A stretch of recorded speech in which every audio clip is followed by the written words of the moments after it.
Hi. How's everybody doing? I'm doing fine. I'm ready to get back into the adventure, the sadness, the disco, Elysium. Yeah, that's pretty much it. Let's just go for it, I guess. I've been thinking a lot about this game lately. More sadness than adventure. Truly it is. It's you play a miserable man in this game, and like the way I feel about this dude has changed because I've played through this, like this would technically be my third time starting the game because I played through it. I played through like the first 15 minutes once, and I could not stand the character. I just had so much spite for him. I just did not like him that much. Then I heard all like the Game of the Year talk around this game when it came out, like end of 2019. I was like, you got to play this game. I was like, okay, I'll pick this game up. So I played through it the early of 2020, and I thought it was great. Loved it. I went through the game and felt so much compassion and empathy towards Harry, or Raphael Ambrosia Cousteau, as he's calling himself this time around. And it was interesting, because now I'm playing through again, and the disdain I felt before is back. I do not like this man, and I could not give you a good reason why. Something just deep within me just dislikes him so much. There. Okay. You're back. Good. What can I help you with? Okay. Tell me about this alleged drug trafficking. It's quite straightforward. Someone is using Terminal B to smuggle raw ingredients from the Samar and Isola into Revachol with the Union's blessing. Wild Pines has suspected it for years. Ingredients for what, ma'am? Meth and dextroamphetamine, GBL, and various synthetic psychedelics. Honestly, it might be quicker to say what you can't make from the stuff. Let me get this straight. The materials come from Samara to Revachol through the terminal? Yes. After they clear the terminal, we lose track. The actual production is taking place at various sites in and around Jamrock Quarter, north of here. Wild Pine seems to be well apprised of the local drug trade, ma'am. Do you mean to say the Union also produces the product? Sells drugs, I mean? We're in logistics. It's our business to know. And no. As far as the company knows, the Union does not produce it. They transport the ingredients for a cut. And you want us to investigate? Yes, but you won't get anything out of Evrat and the Dockworkers Union. Still, every chain has its weak link. She raises her bony finger. Am I gonna need bolt cutters for this? Unlikely, officer. I'm talking about the lorries. Once the ingredients reach Jamrock, they're distributed to a network of local manufacturers, well beyond our grasp. But in transit, they may be vulnerable. Oh? Perhaps you've noticed that a number of lorries are tangled in a traffic jam at the roundabout just now. May have seen that. Interview the drivers who are still hanging about. One of them might be waiting for a crucial shipment. She gives you a knowing look. I'll be explicit. If you find this driver, I will share company secrets with you. Why don't you come to the RCM earlier? We did. On more than one occasion. Apparently, there's some sort of inter-precinct disagreement about whose jurisdiction this area falls under. That sounds like us. We know the company has launched its own probe into the Union's alleged involvement. We also know it's come up empty. It's not just the RCM. No one's been able to find any hard evidence. Well, here's your chance, officers. It's no coincidence the lorries are stranded there like that, is it? No. We asked East Motor Track to raise the drawbridge. The road company is a partner of one of our subsidiaries. However, She pauses, looking at the sea. this is a limited time opportunity. Once the complaint has been processed by the Trade Committee, they'll have no choice but to lower the drawbridge, and the operation will continue. She looks north. Thousands of litres of raw ingredients will pour onto the streets of Revachol. Not the east across the river, but the west. The vulnerable. The weary. Well, at least this solves one mystery. What is that, Lieutenant? Why I had to call East Motor Track and beg them to open a drawbridge for me. I'd wondered since I first drove in, on my motor carriage. I am sorry for the inconvenience, Lieutenant Kisaragi. But we need them trapped here. This is a unique opportunity. I'm sure you understand. I don't. This seems kind of shitty. What proof do you have that the Union's involved? How do you think they're financing this strike? There are thousands of unpaid dock workers going strong for the 4th month straight. Fair. There was a shakedown of local businesses preceding the strike.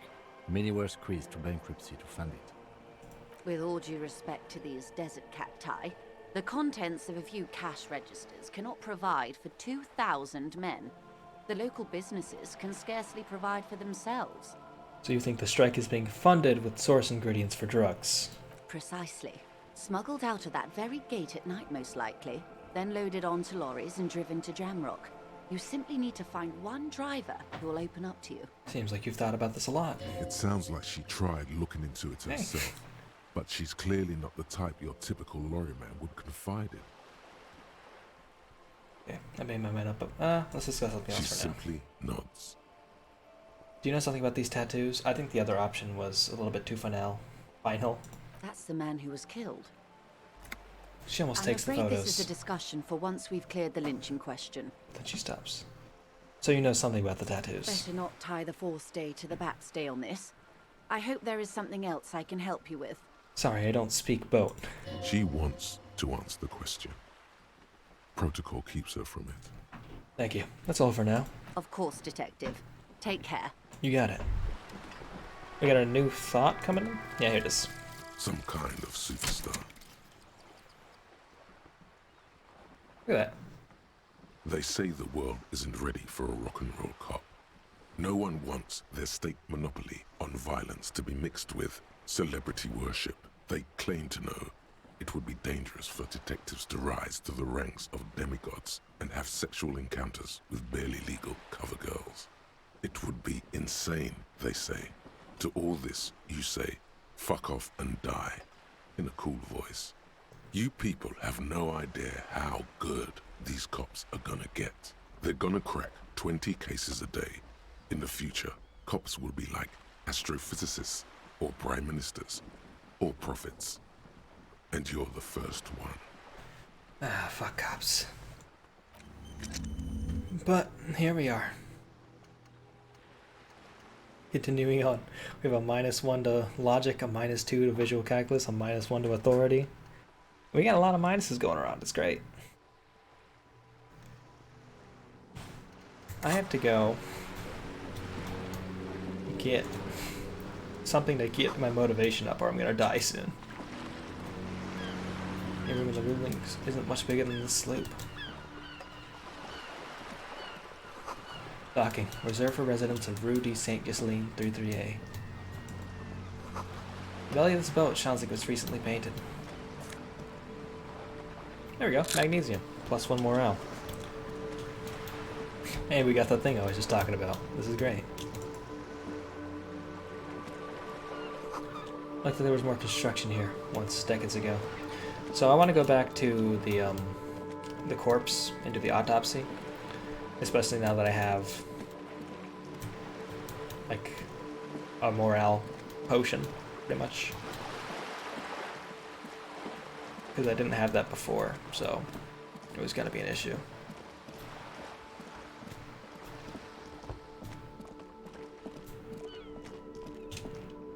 Those guys left. I'm getting tectonic forces crack the pavement like an eggshell. Maybe a sea monster did this to the plaza. Yeah, I don't know. I imagine it's more the war that was fought here. Okay, let's save before we do this. We gave Kim his 30 minutes of time he asked for. Should be fine.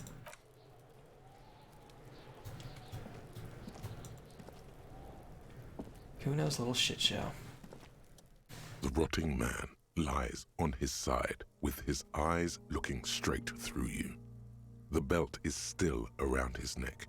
His body is supine and open to intrusion by autopsy. So now as a superstar cop, I gotta talk with a cooler voice. Probably something more like this.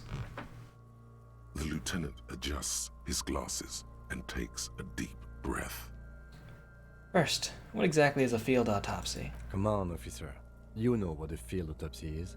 You've done 100 of them. He pulls on a pair of latex gloves. Actually, it appears I've forgotten what a field autopsy is. Fine. It's a 3-part form to be filled out on the scene by the detectives responsible. One takes notes, the other dictates. The goal is to establish cause of death. Do we need a scalpel for it? A scalpel is not always required. I hope this is one of those cases. Latex gloves are, however. I do have my gloves on already. Clap your gloved hands. Let's get in There there. truly is a time for everything, even for yellow gardening gloves. However, they are lacking hygienically. I suggest you get in there in limited capacity. Alright. I'll ask you when I need you to. For the most part, maybe I should handle the contact and you take notes? Okay, where should I take these notes? In your paperwork, officer. Just fill out the field autopsy form. He sighs, already expecting the answer. You're not gonna believe this. I think I've lost my paperwork.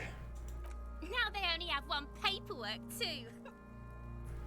Officer, what haven't you lost? I saw my disco trousers. Still haven't lost this satin shirt. Still have my trusty blazer. Yet to abandon me, like everything else. My shoes, I have both of them. I found the other one too. Yeah, we've got my trusty No need blazer. to be melodramatic, officer. Oh. He looks at his blue notebook and sighs. I can give you my paperwork. There's an autopsy form there. Several, actually, but only if it helps move things along. Ah, let's work off yours then. Right. The autopsy form is near the end. He hands you his notebook and his pen. Take a peek at Tim's notes. Yeah. You find a moment as the lieutenant inspects the dead man's fingernails. Just a few glances. The pages are filled with a bulky freehand that's nearly illegible. Try to understand what the lieutenant has written about the case at hand. No, search for something about you. It's very hard to draw conclusions. All you can make out is that he is in a hurry to solve the case. The tempo of the handwriting says as much, and that there are a lot of notes in there. Most of them are made prior to arriving at the scene, in preparation. We're a very weak-willed man. We're very self-conscious.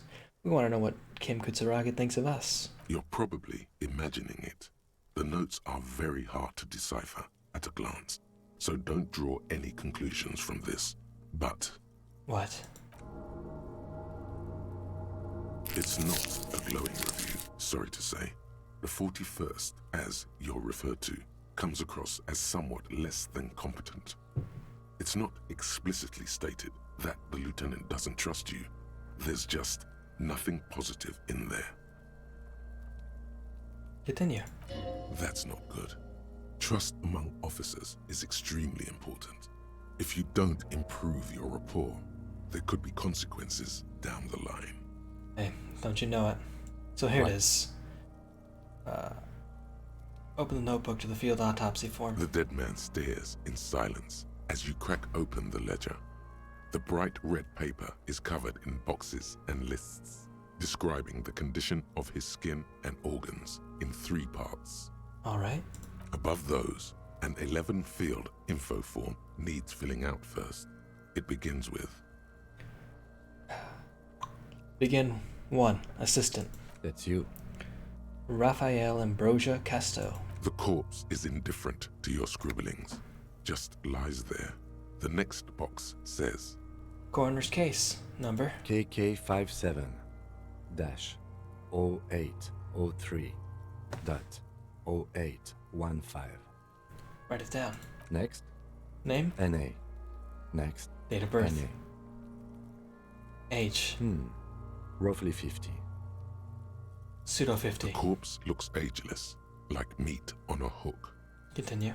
teeming with opportunistic microorganisms, letting out a foul-smelling diamine compound. Your eyes turn watery. Race. Mondial. Write it The down. pudgy mess of curdled meat looks neither mondial nor anything other. Sex. Fucky, fucky! The little monster exclaims energetically. Male. Pigs can have sex? Right, male. Nor does he look male, with his pregnant belly and indistinguishable face. Date of death? We're still going with March 4th, 51. Write down March 3rd, 51. Or, no, okay, never mind. The dates are back What up there. else? 9. Body identified by is non-applicable. 10. Case number is the same as the coroner's case. He looks over your shoulder. KK 57 0503 0815 listens motionless, with the cargo belt still around his neck. Only one box remains. Evidence of treatment?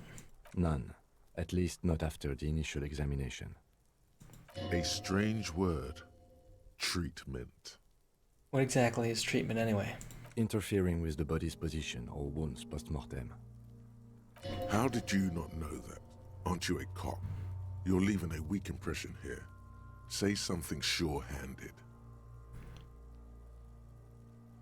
I'm not so sure. A silent nod.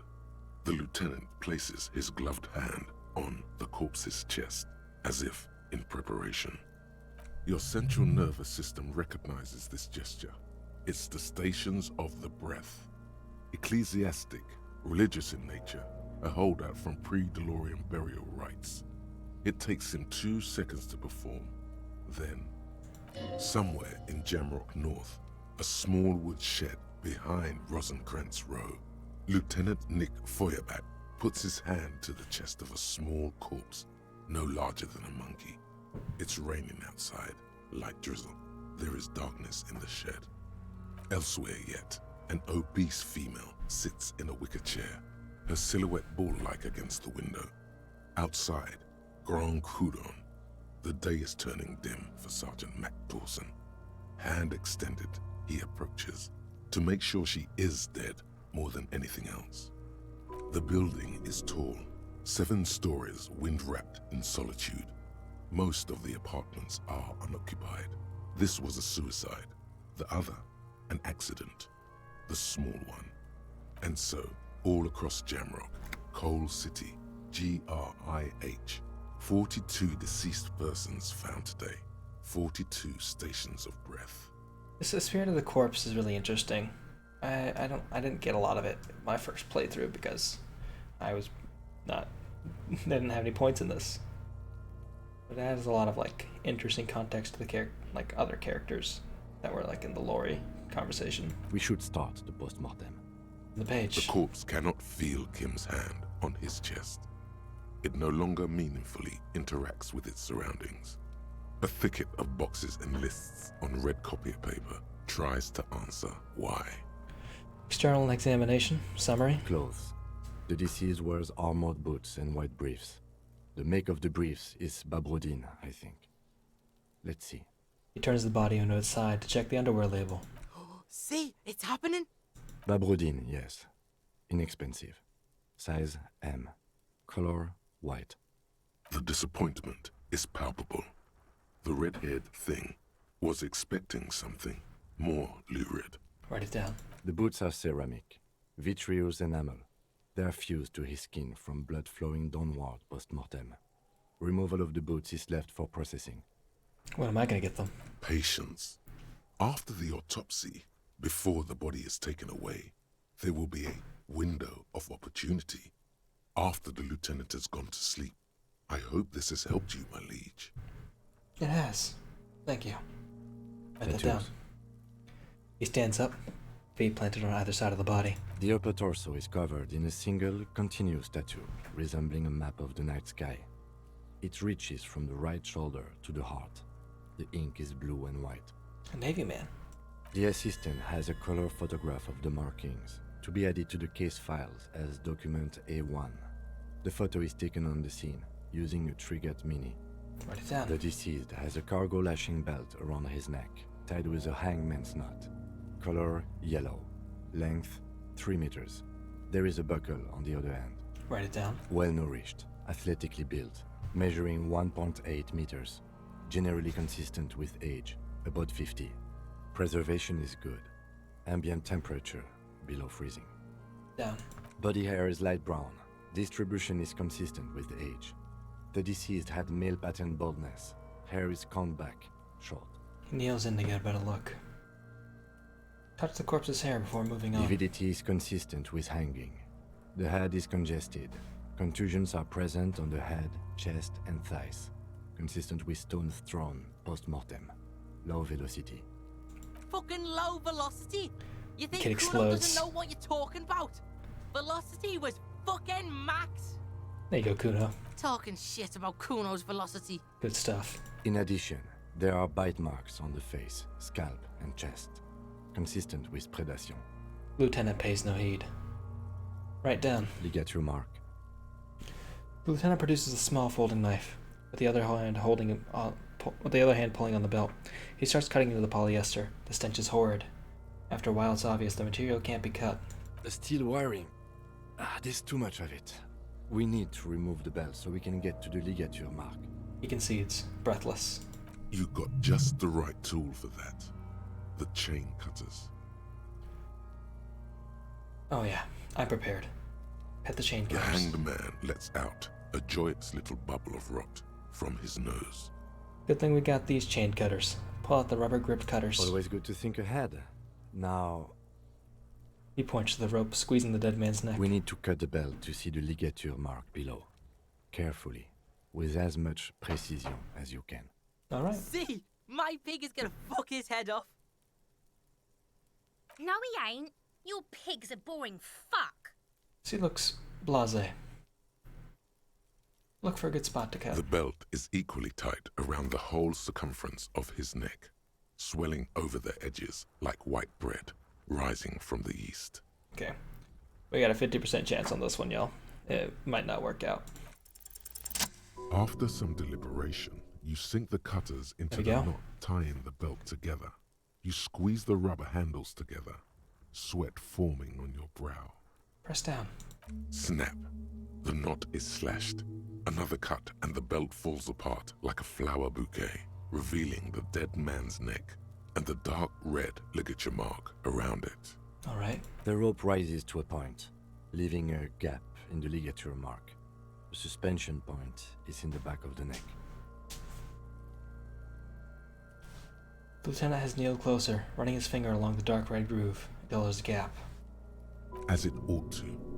This is where its grip on the curdled meat is gentlest, pulling up. Hemorrhaging is observed on the skin, above and below the ligature mark. The mark is well pronounced, consistent with a drop from 1 or 1.5 meters. Write it down. Chest is intact, normal contour. Abdomen is protuberant, pelvis intact, genitalia. He pulls down the man's underpants. No, it's gonna happen. See. I fucking knew it. This is clearly what they've been waiting for, ever since the autopsy began. The lieutenant is trying to make it as boring as possible. Genitalia is male and unremarkable. No evidence of injury. Does it look like he was enjoying his moment of death? Ah yes, your hunch before. We can have a semen analysis requested from processing, if that's what you meant. No, I was trying to get a psychic read. No, you weren't, officer. That would be preposterous. All right. Just write down that we request a semen, vaginal, and anal fluids analysis. He shakes his head. The corpse with his pants down does not have an opinion on the subject. All he has is genitals and a deathly odor. Inspect the genitals. The dead man's penis is average-sized, congested from the downward collection of blood. The testicles are uneven in length, hanging underneath. The genitalia is greenish. Marbling is present around the crotch. You should touch it. All right. Touch it. Doesn't feel like anything. A cold spot under your gardening gloves. Unremarkable and unalive. My pig's so fucking ill right now. His voice swells with pride. Oh, your pig's pretty sick, I gotta say. Write it down. Add semen sample. Back is symmetrical and intact. Upper and lower extremities are intact, but asymmetrical. There are all combat injuries on the right hand, thigh, and hip. Bullets have bitten little pieces out of him. It must have been excruciating, especially the hip. Before you is a temple of pain that knew little tenderness in life. In addition, I see smaller, residual scars, too numerous to count, covering about 30% of his skin. This is the body of a soldier, a mercenary. Mm-hmm. We have a real museum here.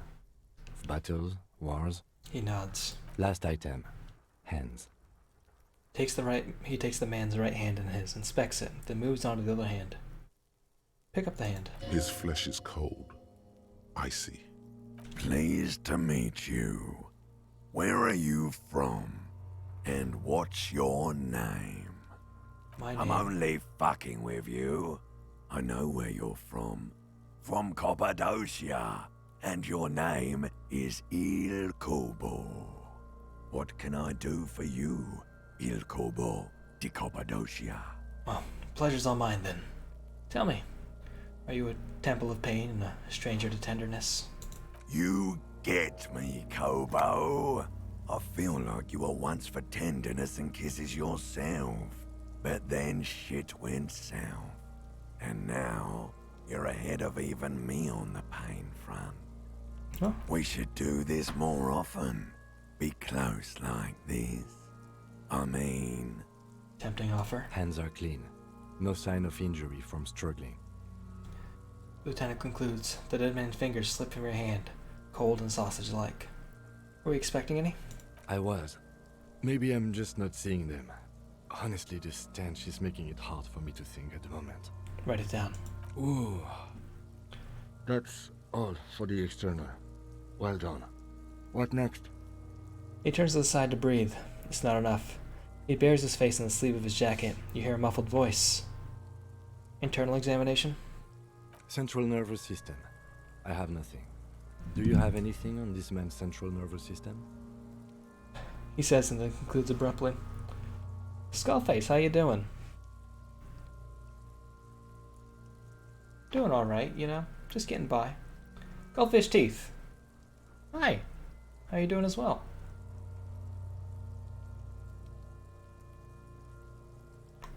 You don't even have a joke. Nope. Right NA. Musculoskeletal. Purge fluid is coming from the mouth. Not injury related. Eyes and tongue protuberant. Hyoid bone. Let's see. He gets close to the swollen mouth hole, eyes squinting from the fumes. With his eyes almost closed, the lieutenant puts his hand on the dead man's throat and begins to massage it, gently. A rotting smell erupts from the mouth. Purge fluid runs down his lips, black and viscous. Well, I'm glad I can provide the exact opposite of Stardew Valley to you at the same time. Really getting both ends of the spectrum here. Truly. I'm always afraid of playing Stardew Valley. I feel like one of those games I'll get lost in. But I started playing the board game for it, and I liked it a lot. I was playing with Tiny Blue and a few others, and really want to get a physical copy of that game now. It's quite a lot of bit of fun. Yeah, jack that fucker off! Thank you, KOS, for, once again, giving me a counterpoint to what I just said. The hyoid bone is fractured. The rest of the musculoskeletal system is intact. Unremarkable. He says, after a while. Respiratory system. Back hunched, as if in prayer, begins to pry open the dead man's jaws. He stops to exert more force. Both hands are used. Oral cavity shows no lesions. The victim has received dental implants, possibly after a combat wound. Mouth swollen. Hemorrhaging present in mucosa of the lips and mouth. Yeah, just for context, if you've never played Disco Elysium, we're two detectives, like police officers, who have come to a town where someone was murdered, and we're trying to figure out who did the murder. You know, as you do. Except our character, this fellow over here, went on a bender the few days beforehand when he got into town, and he lost all of his memories and his thoughts, and he's just forgotten who he is. So while you're walking around this town solving a mystery, you're really kind of exploring who you are as a character and who you want to be, doing a lot of character development, facing your past flaws. It's really quite a beautiful story, but that also now has to be counterposed with the fact that we have to do an autopsy on this dead man's corpse who's been hanging here for 6-7 days. And it's not a pretty sight. From here, it looks as though the clown-faced man is screaming. The tendons of his jaw are torn apart. Hyoid, ripped from the force of the lieutenant's hands. Look inside the dead man's mouth. So we have a number of like stats and like skills that our character has. We have a lot of them, actually. Our character is more of an empathetic person.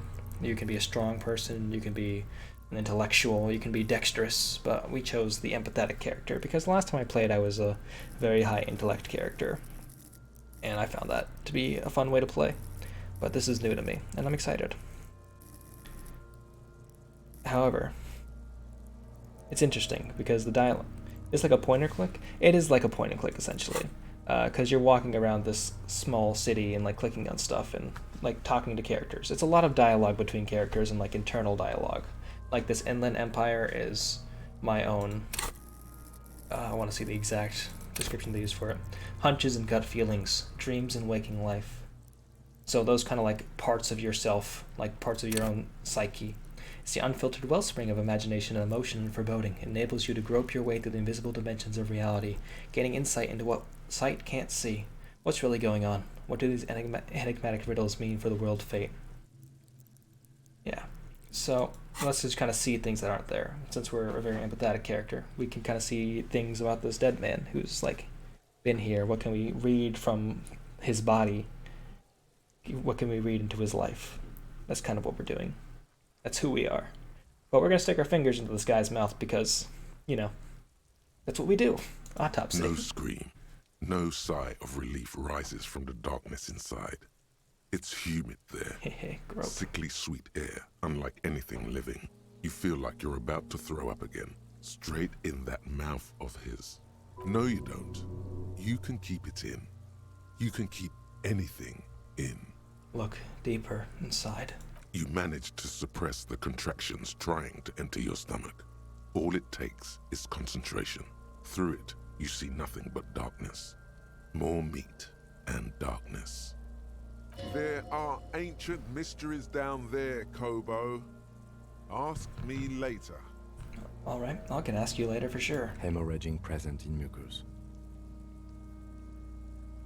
Oh yeah, the writing in this game is fantastic. It feels referential, but it feels like it takes the references and really makes it, like, it's definitely inspired by other works, but I feel like they've taken it and made it their own, and it's very well done. Write that down. Hepatobiliary. NA. He wipes his brow. Why? Don't we have anything? Are you a hepatobiliary expert? He looks at the corpse's stomach with a mixture of tiredness and disgust.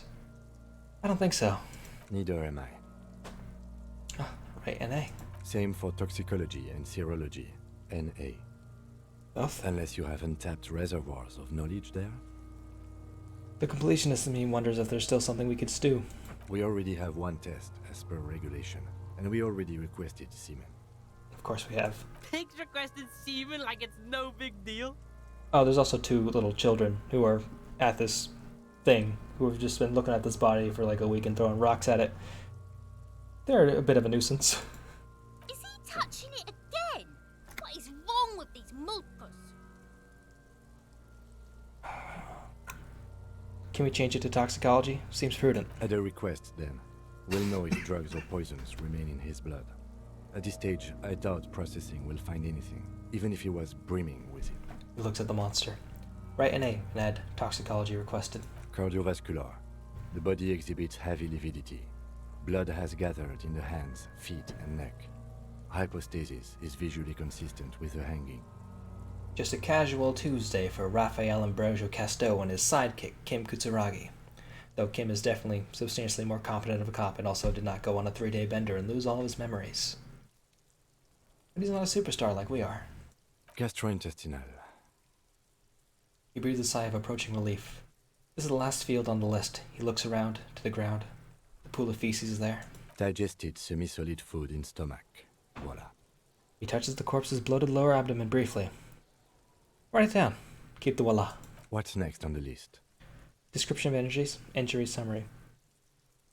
Description of injuries summary. Let's see. We have bite marks, contusions on the head and chest, and a ligature mark encircling the neck. You'll need 3 fields. Leave a 4th one too. He tilts his head. Bite marks. Head, chest, and scalp bite mark injuries. Predation by birds has caused damage to the body. Odontologist does not need to be consulted. Write it down. And your opinion, officer? Not fatal. Post-mortem. Agreed. Next injury? Contusions? So, the scalp bleeds from a post-mortem head injury, a stone. The injury does not have the rim of an early inflammatory response. The perpetrator on the scene has confessed to causing it post-mortem. At maximum velocity, fucko! Good on you, Kuno. Has confessed to causing it at maximum velocity. Write it down. At maximum velocity. Coagulated blood sticks to his scalp and chest, where the countless stones have hit the dead man. Beneath, the description of injury. 2 boxes. Non-fatal. Postmortem. Right. Next. Ligature mark. Finish the autopsy, or what's the 4th injury field for? Nothing. Just in case. Turn the page back. The corpse lay slouched to the side, oblivious to its surroundings. Tell me The field something. autopsy form describes his state in 3 parts. Tell me something, dead man. Shoot, Loony Rooney. At the autopsy, you said you have ancient mysteries. Oh yes, Kobo me Lobo, in the gift horse's mouth. Tracts and wakes and waterways. Ancient materials buried. Yeah? But to where, brother? Just a small gulp away. My beloved Kobo. A small gulp away. Which was it that killed you then? Love or communism? Huh? We were talking to the corpse earlier, and he told us that he was killed by communism. He also mentioned that he was killed by love. You said love killed you, but when you fell down, you said it was communism. I could have just read the line my character was about to say. That would have been a much better summary. You're misquoting me, Rooney. I said communism killed me. Love did me in. Well then, enough. Come back later, Coppo. Amuse yourself with my frank manners and my memento mori features. If possible. Also, see me in your dreams. I prefer not to. Killed by Communism is a sick band name. 100%, absolutely. Though I feel like it's kind of going in the opposite direction of our current social space. But still, All right. fantastic Bite band marks, name. Contusions on head and chest, and a ligature mark encircling the neck. Alright, the ligature mark. A dark red abraded ligature mark encircling the neck, with a gap on the nape measuring, let's say, 7 centimeters. The hyoid bone is fractured, the cervical column intact. Love Did Me In would also be a great band name, but I feel like that's much more 80s. Like, Killed by Communism is very, like, 2010s, 2020s. Worlds Cutest Gamer. Hi, Mistrich. How you doing? Just going through some more Disco Elysium. I imagine this is a game you're familiar with. I feel like you would, if you haven't played this game, you would love this game. But I assume that you've played this game before. I see hemorrhaging on the skin, above and below the ligature mark. Depth of the mark, 1 centimeter. No signs of clawing on the neck. Write it down. Below the note, 2 customary boxes wait to be ticked. The man's head jerks to the side. The ring around his neck is visible. I haven't played it because I watched Beat play it, but I've very strongly considered it. Yeah, it's very, very interesting that way. Like, having played it myself once, playing it a second time, I feel like I'm getting it just as much interesting. Chile, how you doing? Hello, hello, hello to you too. I didn't get to finish the last. I was catching a little bit of that Uno game that you were playing yesterday. And, like, virtual Uno just seems like a blood sport to me. It seems like one of the most aggressive games you can play online, honestly. Opinion. Fatal injury. That's it. We have established cause of death. It's not much, and it leaves much to be questioned. But it's a start. Yeah, like, I feel like my first time playing through the game, I had a lot of thoughts about it, and now playing through again, like a year and change later, my thoughts have, like, differed a lot. Like, Let's wrap this up. I pronounce this field autopsy over. I consider my character, this fellow, in a much different way. Like, he's a tragic character still, and I still feel a bit of sadness for him, but I think I also mentioned the tweet I wrote and all the self-promos I wrote, like, I've got a weird disdain for him now that I can't truly explain. Interesting. First, how'd it go? Well, we established probable cause of death. Some would say that's the goal of an autopsy. Continue. We requested a test to be run on the genitals. That was the règle. The results should arrive in a couple of weeks if we are lucky. I will not hold my breath.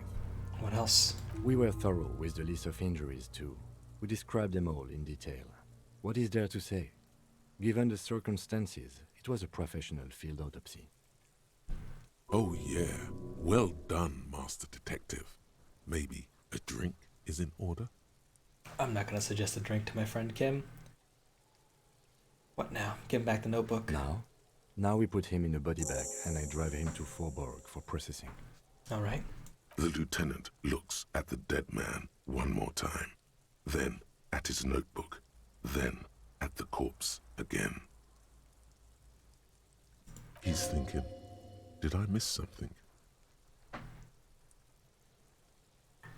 Search the body one more time. Thoroughly. This is a white check, you may retry it.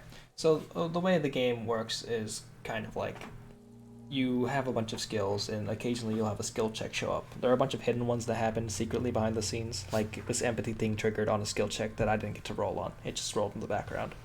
But occasionally you'll get a chance like this, where you'll have a chance to roll the dice and succeed. Right now I'm very bad at visual or perception, because that's not what my character is good at. So I can try this check, and I might fail. I'm definitely going to fail. I got a 3% chance of success. But since it's a white check, I can come back and try it again later. Meaning, if I come back and my perception's better, I'll have another chance to make this roll. So the game's pretty interesting in that way that you have like multiple paths and like you can do something, fail it at once, go back somewhere else and go do that for a bit and then come back here. It's very open in that way, in a very interesting way. So let's fail this check real fast. I died. Despair creeps. I died. I didn't expect that to Getting happen. fat on your weakness. Whatever noble intentions you once had as a police officer, it's eaten them all up now. You're still coming up with sentences. That's a step up from total annihilation, right? I'm done. No one even likes cops. Yes, it can be difficult to be on the receiving end of so much distrust and outright hatred. He says with a sad half smile. Nothing you can say would make you feel any better now. Well, that's the first time that's happened so far, so that's fun. I don't actually remember what happens when you lose all your health or morale in this game. Hopefully, it's fine. We're just currently loading into, I imagine, is my previous gives save. up the detective genre for social realism. Another police officer resigned from the RCM following a nervous breakdown. He now lives under a bridge, drinking and occasionally throwing excrement at passers-by, shouting, "I never loved that woman." When asked to comment, former colleagues objected to the theory that his psychological disintegration was precipitated by his wife leaving him. "It's because the Furrows lost that match," said Captain Ptolemy Price, once the man's superior officer. "It's because he couldn't get a big gun from acquisitions, and anyway, police work really burns you out after a while," Satellite Officer Jean-Vic Mayer, the deranged former cop's partner, commented. Sergeant Matt Torson, another former colleague, did not propose any theories, merely saying, "Whatever happened to him wasn't about birds. He got fucked, that's all." Well, yeah. Sometimes that happens. And we're gonna get to do that whole autopsy again. I'll go through it pretty quickly though. So hopefully it won't be too bad. Heck, I forgot. I need to make this one check. The rotting man. The lieutenant adjusts his glasses and takes a deep breath. Okay. Come on, officer. You know what a scalpel is not out there. I'll ask you when I need you. In your paperwork, officer. Yes, barely. I can give you my paperwork. There's an autopsy form there. Right. The autopsy form is It's very hot. You're probably imagining it. Why did I do that again? That's not good. What? Why did I do that again? The dead man's Who's to say? stairs above those, and 11. That's you. The corpse. KK5 next. NA. The corpse teeming with opportunity. Mondial. The pudgy mess of curdled meat. Male. nor We're still. What else? cake. None. A strange word. Inter. How did you not know that? Aren't you a cop? Aside, your central nerve, someone else with the build and We should stop. There's a whole bunch of backstory we're seeing right the now. corpse cannot feel Kim's hand on his chest. So let's just blaze through Bloodwood- this real The boots are fast. ceramic. Vitreous and that is well nourished. Body hair is light brown. Luckily, we'll Distribution get is through this with much consistent more with time. age. The deceased had male pattern. The stench is suffocating. Strands of dark brown hair start sticking to the latex of the glove. Oh, this like is new. thread off a rag doll's head. We're currently feeling this corpse's hair with our hands. Let's keep penning him. More hair sticks to the glove. Hair off the rain-soaked head of a dead man. There are bumps and dips on the skull below. An alien landscape. There, dead man. You were someone's child. It's all over now. There, baby. The lieutenant watches you in silence. That's what I would do too, Kim. So we're on the same boat. That was some sick shit, Sekopa. Lividity is consistent with hanging. The head is congested. Contusions are present on the head, chest, and thighs, consistent with stones thrown. Low velocity. Max velocity. Fucking low velocity talking In addition, there are bite ligature mark. Steel wiring. You got just the right tool. The hanged man. Okay. Always good to think. We need to cut the belt. See? No, he ain't. Your pigs are boring. The belt is equally tight around the whole circumference of his neck. So I think if, swelling over the edges like white bread rising from the east. I think we have to try and make this check again. I think if we fail, it's gonna be bad. You jam the cutters right under the knot. That seems like a smart idea. Yeah, somewhere there. Already they're buried deep in the man's flesh. Then you rotate them to get a better hold. Then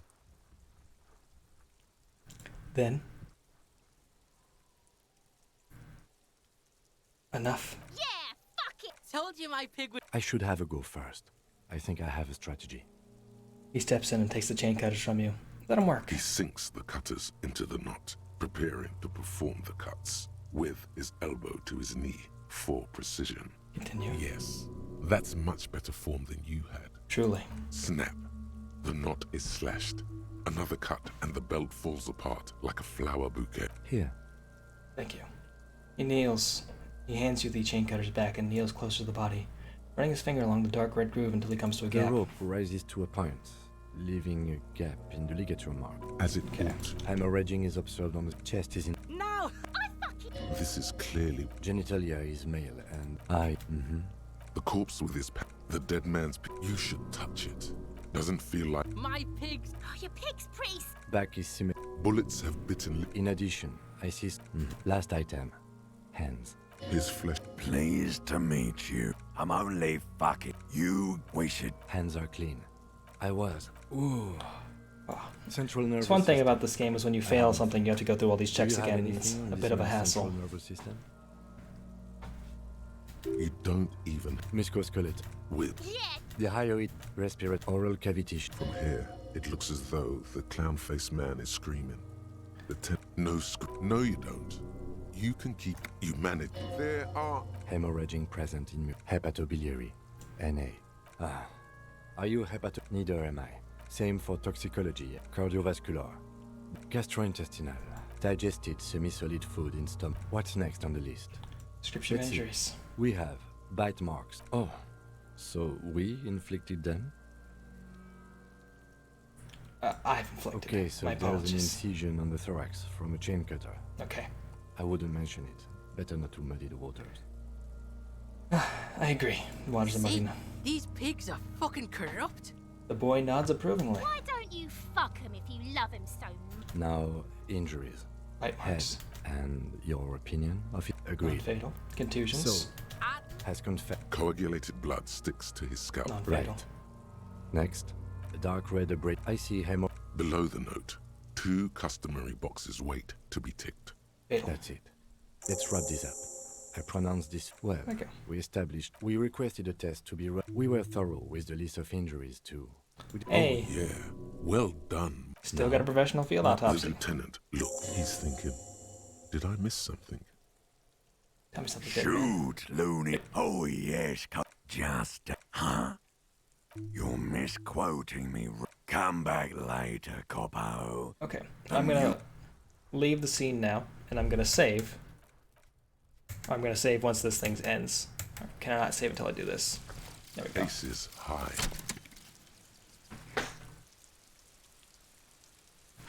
For the rest of the world, the Aces High is just a cool Revachol thing, politically neutral. In Revachol, it still holds revolutionary connotations. Also, have you looked at Lieutenant Kitsuragi's clothes?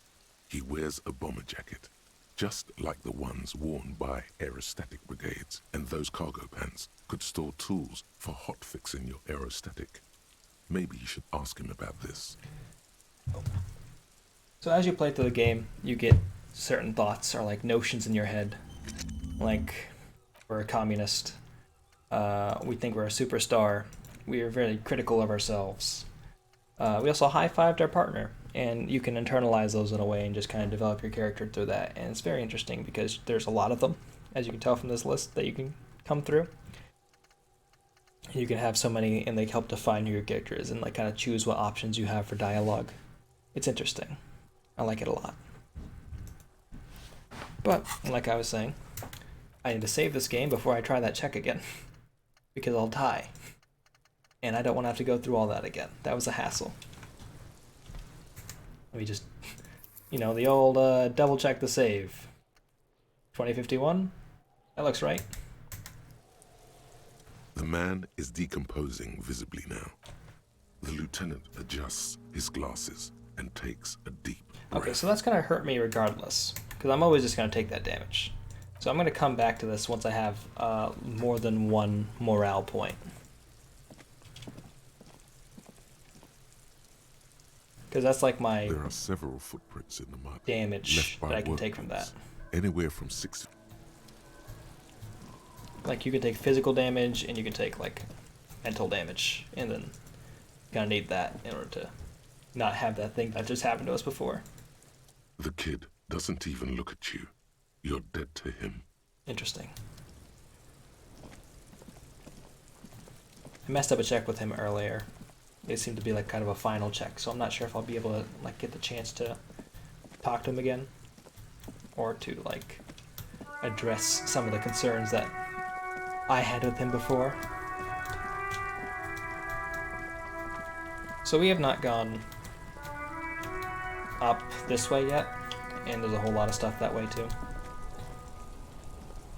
Who are you? Sir? I am a gander and a hunter and a gatherer. Feel like a traveler. The man mutters to himself, accenting the beats as he goes. 1 second, y'all.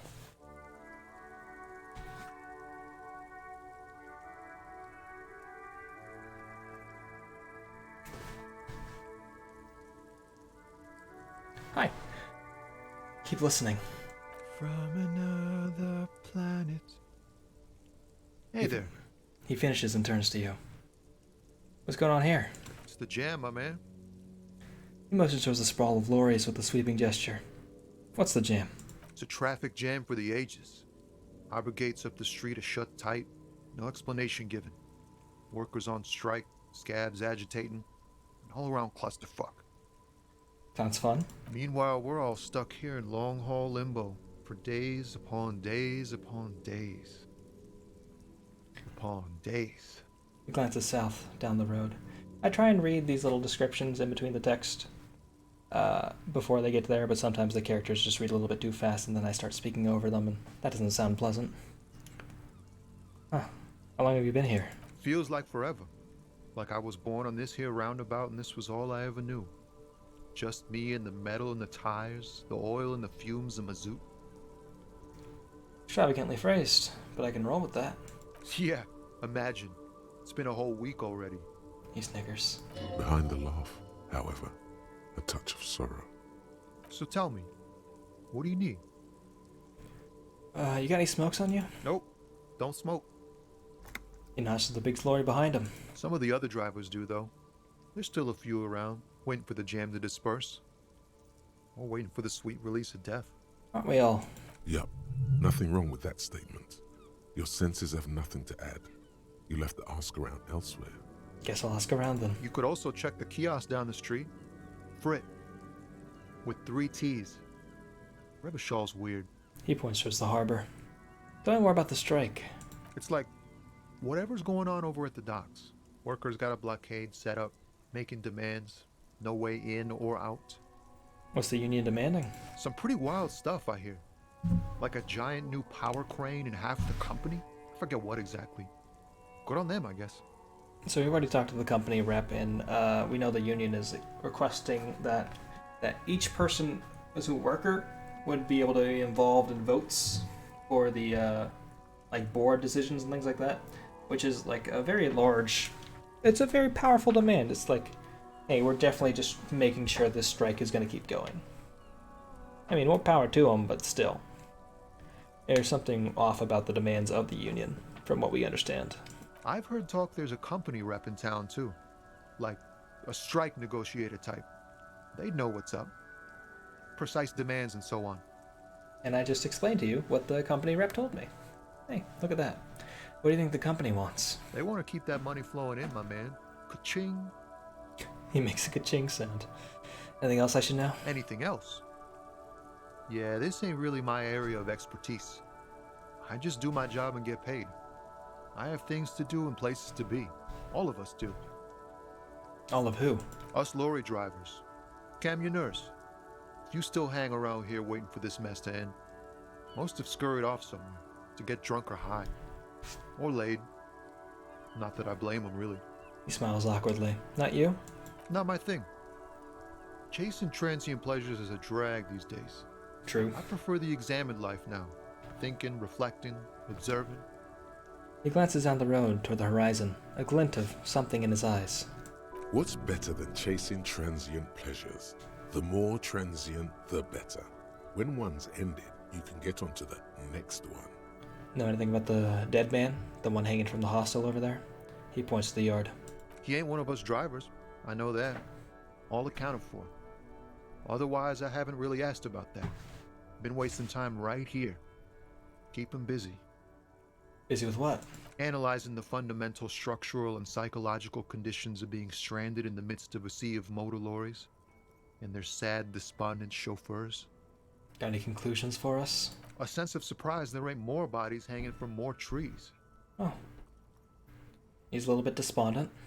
What are you hauling anyway?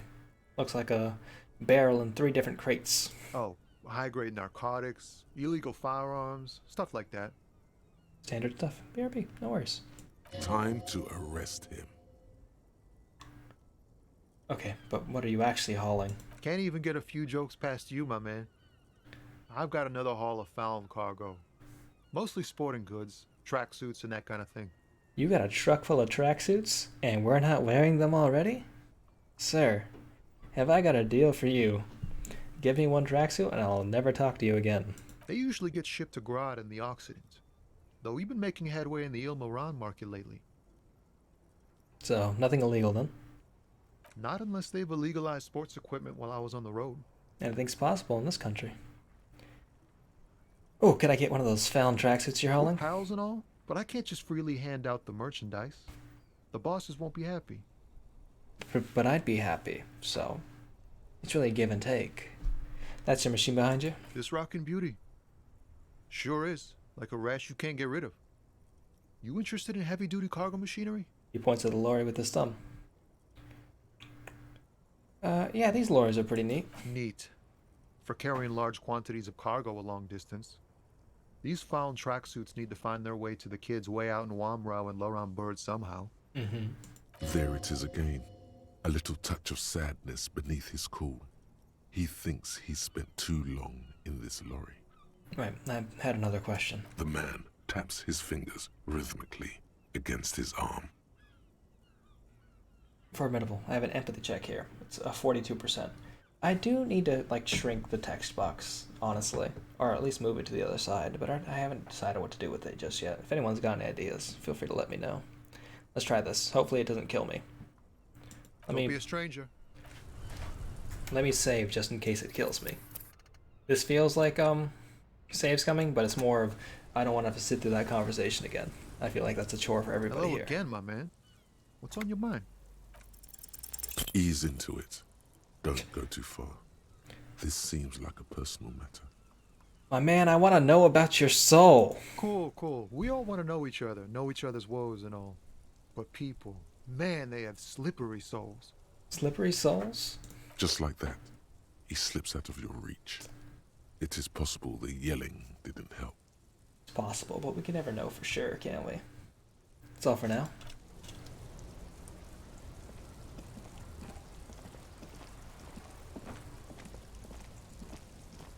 Okay, what's over here? Goods in the lorry, haphazardly litter the surroundings. So you can probably save scum through a lot of this game, like try and check, and then if you fail it, just resave. And I've agreed to myself that I'm only going to do that for one very important check, which is coming up soon. And you'll see it, and you'll probably agree with me. You'll say, like, that's definitely the one that you should have done it to. Jump Jams, a popular music mag. A glossy magazine, most able-bodied men, this issue hosts a top 10 list. Oh no, they're much hunkier than you. That's... aw. Hunkiness is subjective. To Rivachol. Announces the rotund man. The remark isn't addressed at you. It's addressed to the lieutenant. Hey, I know Revachol. That's where we are. Don't you welcome to Revachol me. My grandfather came here from a 3,000-year-old racist isolationist culture, while your ancestors came to this island a mere 300 years ago. Well, interesting. Every school of thought and government has failed in the city, but I love it nonetheless. It belongs to me as much as it belongs to you. You fucking tell him, Kim. Hell yeah. It's men like you who keep Revachol divided, making it that much harder for everyone to climb out of this post-war limbo. Limbo? What's going on here? Oh, come on, man. I just said welcome to Rivachol. It's a lorry driver thing. Continue. I know exactly what you meant. You think my kind doesn't belong here. Oh, that I lovely. should watch myself and behave. I forgot about this racist. You'll understand why I forgot about this racist when we run into the other racist very soon. But you see, I'm an officer of the RCM. It's actually my job to make sure you behave. I would advise you to remember that. Occasional times to flex your power, I guess this is one of them. Go for it, Kim. Silence. The air between them becomes tense. Your partner needs backup. Now's your moment to shine. Fucking A, Kim, I've got your back. You two make a cute couple. You know that? The lorry man spits. The lieutenant exhales and resumes his regular calmness. Now that that's settled, we have a couple of questions. Whatever you say, officers. What are you hauling? Oh, not much anymore. I'm here to pick up some cargo, but the dock workers are on strike, so it's a sit and wait on your ass situation.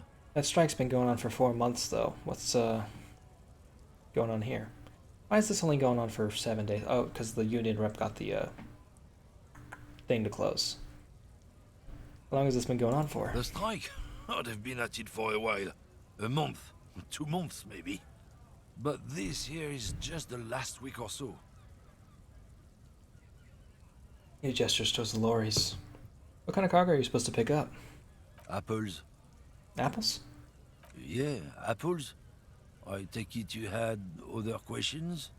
Mainly about the apples. He's given you the runaround. Let's be honest, you were bested. Got a smoke? No. Well, racist lorry driver. He's got a smoke right there, in his fucking hand. Snatch that shit out of his fat fingers. You need it after listening to his garbage. I'll just take it from Can't you. have it. Hand it over. I'm confiscating it as evidence. Evidence of what? I haven't done anything. He puts out his cigarette and flicks the tiny stub towards the street. Bakayada. What, officer? The man looks at you coolly, noxious effluence wafting in the air around him. Say nothing. I have very low physical stats. Sorry I couldn't be of any help. He gives you an ambivalently mocking half nod. What was that argument all about? It's about biological determinism, natural law, the sorting of the races. Spits on the ground. Not the most popular topic nowadays, with a coalition in charge and all. You might want to change the topic. That is, bury your head under the sand like common sheep. Continue. Change the topic. The way he says it makes it almost sound like a threat. Oh, so you're just a racist. Makes sense. I'm not just racist. Look, I've read books. Huh? The science of racial theory has all been proved, even if some people don't want to accept it. This is a People real who fucking studied hassle. these things say that you and me are superior by design. So, naturally, we Occidentals should be in charge. Obviously, you can see the merits in that. Oh, I can really tell you're a prime example of superior design. Open your eyes. Haven't you noticed something different lately? An unfortunate downturn, maybe? Huh? When members of the superior race cease to believe in their innate superiority, they stop competing for resources. And? This concerns you, policeman, so you better be vigilant. The damn kips are showing up good. Yeah, let's just jump on ahead. The man seems mildly disappointed that you don't want to hear more of his lecture. I don't want to hear more of your lecture. Yeah, I'm not down with this. Why don't you just go fuck yourself? Don't push your luck, runt. The man gives you a disgusted look, then turns his attention elsewhere, ignoring your presence. I think we're better off for it. Freet. Sick. Oh, let me check that trash can. For magnesium. Drugs in the trash can.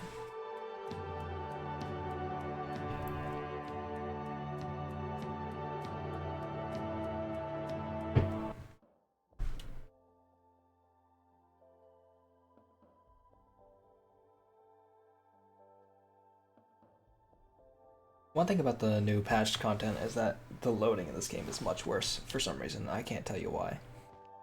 It used to load very quickly. Yellow roses. Dozens of them. Tulips too. A melancholy pop song plays on the radio. That's very 2020s. The tear machine stands in the corner. A sign says, 1 bottle equals 10 cents. Excuse me, I have the tar bug, but no tar. Can I still use the tear machine? No. You need tear to use the tear machine. Alright. Rigorous self-critique. Here it is. Hard facts from the man you are. You once jerked off in the locker room and were caught. You held a young woman by the arm and kept her in your apartment for 20 minutes against her will. That's right. These are not flights of fancy. These are real deeds, Harry, emerging from the darkness of your past. You tried shooting a fleeing suspect in the foot, but hit him in the pelvis, crippling him for life. And, above all, you let life defeat you. Is that really about the rest of what I just did? Gave you all the love and patience of your friends. You drowned in a neurotoxin. You let misery win, and it will keep on winning till you die, or overcome it. Well, at least the ability's pretty good. I think I got this one last time as well, I just don't remember how harsh that text is. I'll always be sorry, cop, I guess. Welcome to Frit. Feel free to look around or something. Everything is out on the shelves. She returns to her magazine. What's that magazine she's reading? What magazine are you reading? You mean this? Looked at the cover, boasting a colorful photo of 2 girls kissing. This is Pop Stars. It's got, like, famous people in it. It's not for sale. Oh, alright. Looks like it also has something called Police de la Mode, featured on page 34. This speaks to you. Stupid famous people? I approve this, very futuristic. Tap on the girls kissing. Forget about all that. What is this fashion police feature? I don't know, these are both pretty good options. Let's go with the... I feel like the second one's just weird. I feel like after having that rigorous self-critique moment, we need to realize that, hey, maybe, you know, we need to not let these bad things happen to us. Okay, what is this fashion police business? It's where they rate different outfits famous people wear. It's kind of funny. They're kind of mean. It's about who's the most stylish. She stops to think. Who's the numero uno guy in there right now? And does he look like this? Her lazy eyes scan up and down your body, assessing the situation. No, I don't think so. Well, Prince dead anyway. We are not the fashion police. We're the real police. Lieutenant looks at you. Sorry, Kim. Before we go, what is this Frit? I don't know. Frit? She shrugs. And why? What is Frit? A 7 to 11 grocery store. Why are there 3 T's in the title? I think they think that the extra T makes it funkier. It doesn't. She chews on her gum with disgust. Well, let's proceed then. I have some questions for you. Okay. I'm not really supposed to be chatting to anyone, but... Can you tell me anything about the dead body? I don't really know anything. I mean, I know it's there, but I haven't seen it, so... Did you know the man who died? Not really. Not really. Does it mean you knew him a little? No. I didn't know him at all. How long has it been there? I don't know, really long. What do you think happened? I don't know.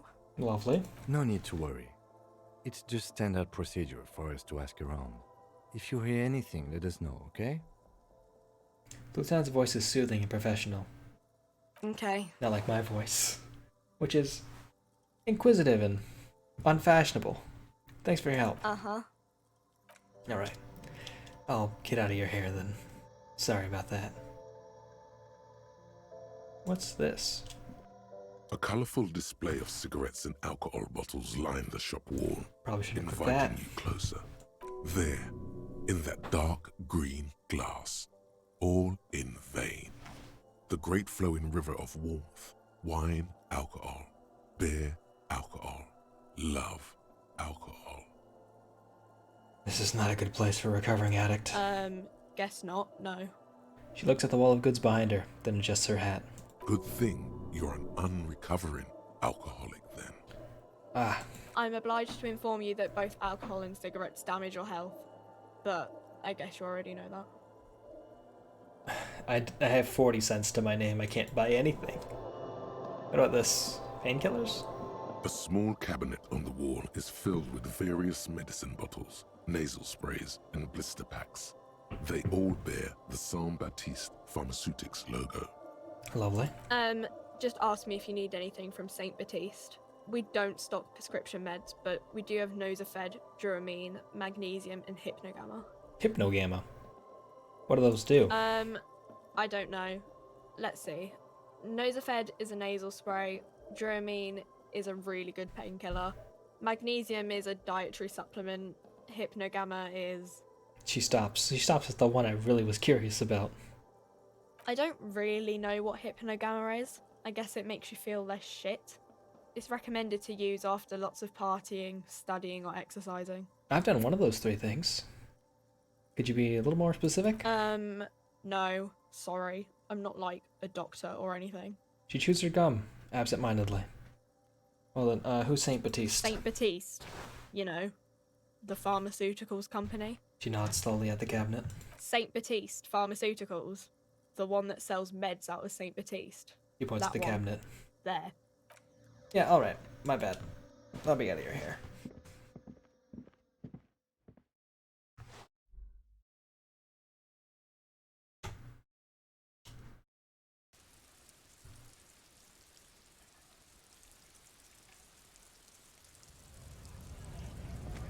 Work, work, work, work, work. That's a timely reference, right? Oh, auto-saved. That must be something bad's going on here. The lorries probably stored fuel here. Now they store booze. You there, big man.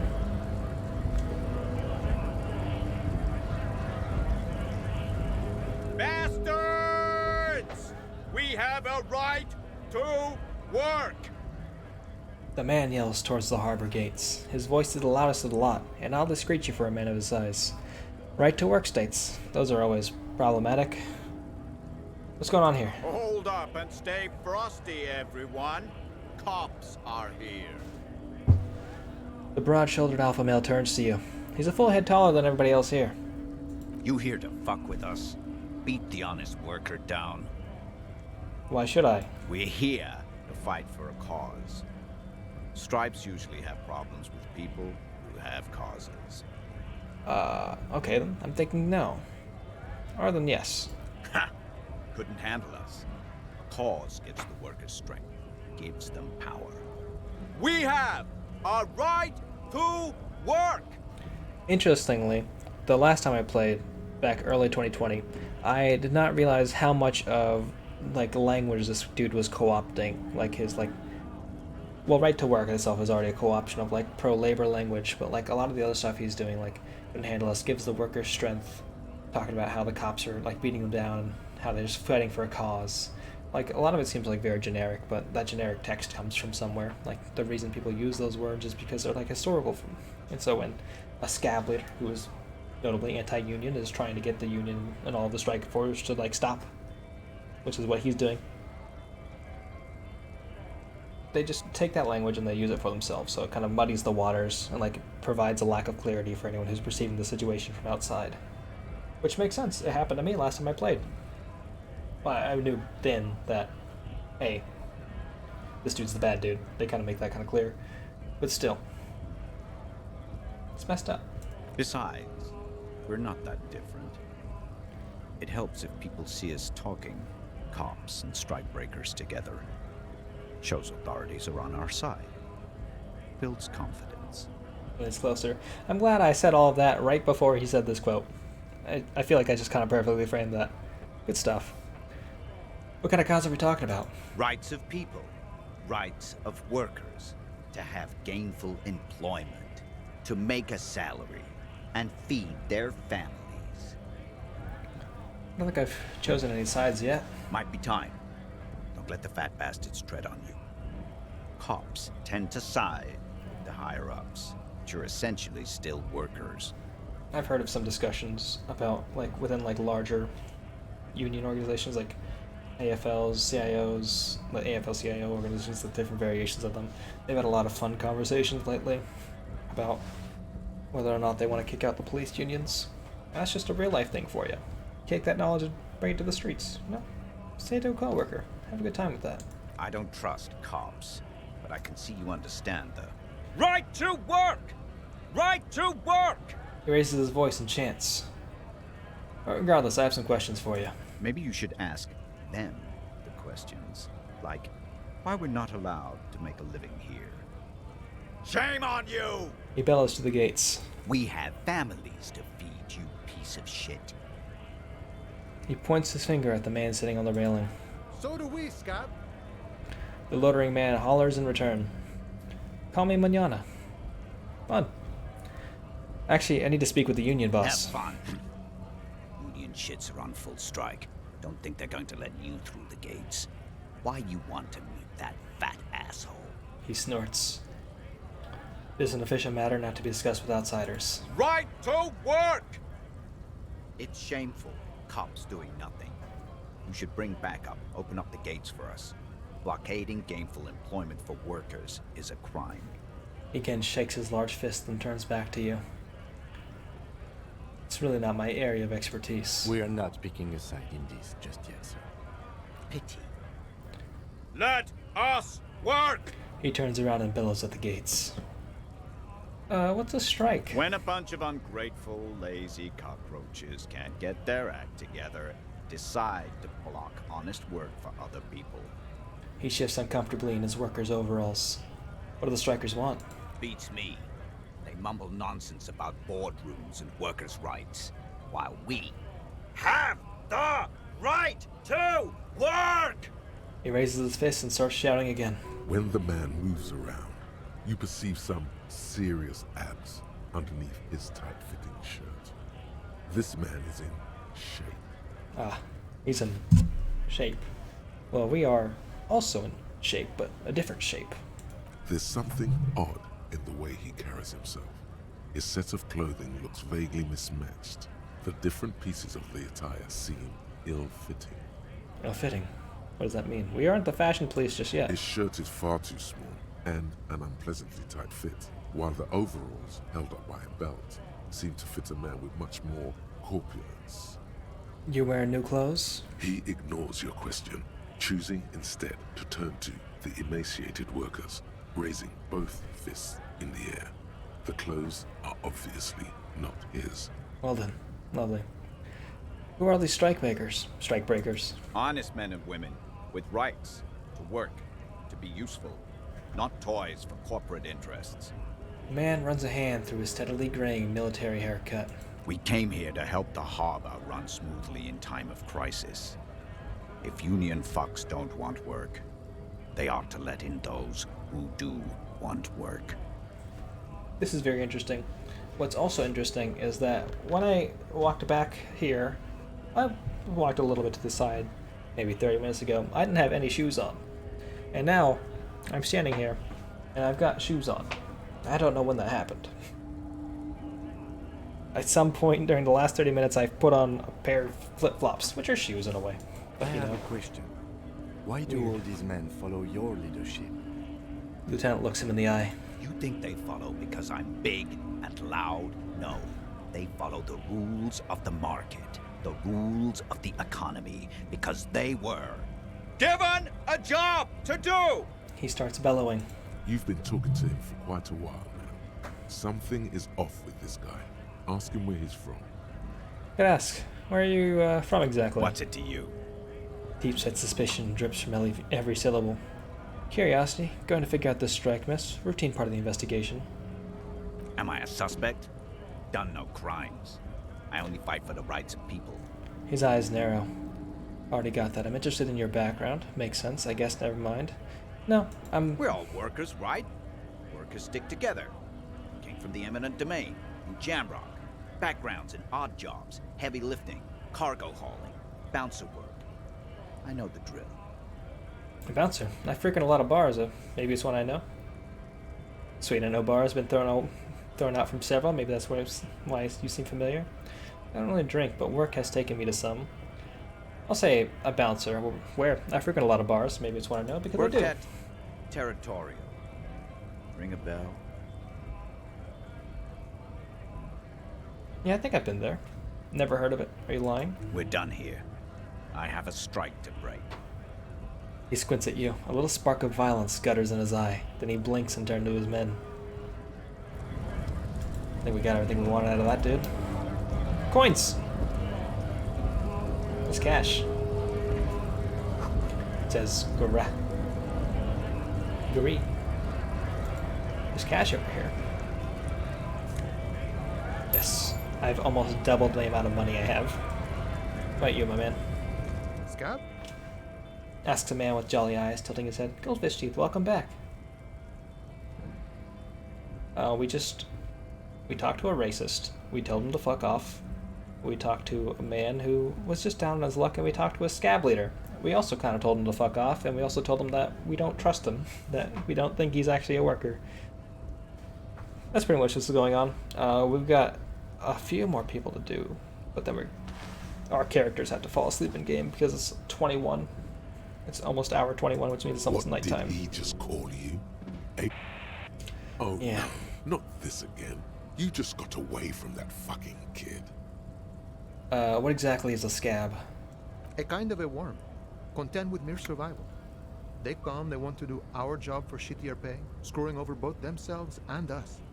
Everybody loses. We're walking past the Union line, where the people who are protesting the strike, the scab, I guess scab breakers doesn't make sense. Line breakers, I think is the correct term. I don't quite recall. And we've come to where the Union is working. Both sides at the start of this thing are not doing the best, so we're gonna run into a lot of shitty people on our way. Where do they all come from? Beats me. Somewhere in the ground, I think. You don't seem to like them much. Gotta be bloody stupid or freaking evil to scab. Or I guess scared, maybe. But scared of what? Of who? He looks at the mass, squinting his eyes as if trying to ascertain what they're scared of. Personally, I'd rather beg than scab. If the gentleman shouting on the street came begging, maybe they'd have gotten something. Have you tried talking to them? We've explained the matters, but they don't listen. This lot would be reasonable and go home if the big guy wasn't riling them up all the time. He shakes his head. I'm not a scab. I'm a cop. I was just messing with you. No one's ever seen a cop scab. His smile deepens as it wrinkles even more. Imagine, you cops going on a strike, but then another cop comes in and says, "Let us cop for less money." He chuckles and realizes. Speaking of, what brings the RCM here? To the Wild North? Come to see the strife? Need to get past the gates and speak with your boss. Oh. Good, good. What matters do you want to discuss with Everard? He might have information about a killing that took place behind the hostel. I can't disclose any details of an ongoing case. So mysterious. So intriguing. Either way, the road in front of you is wide and open. Man gives out a jolly chortle.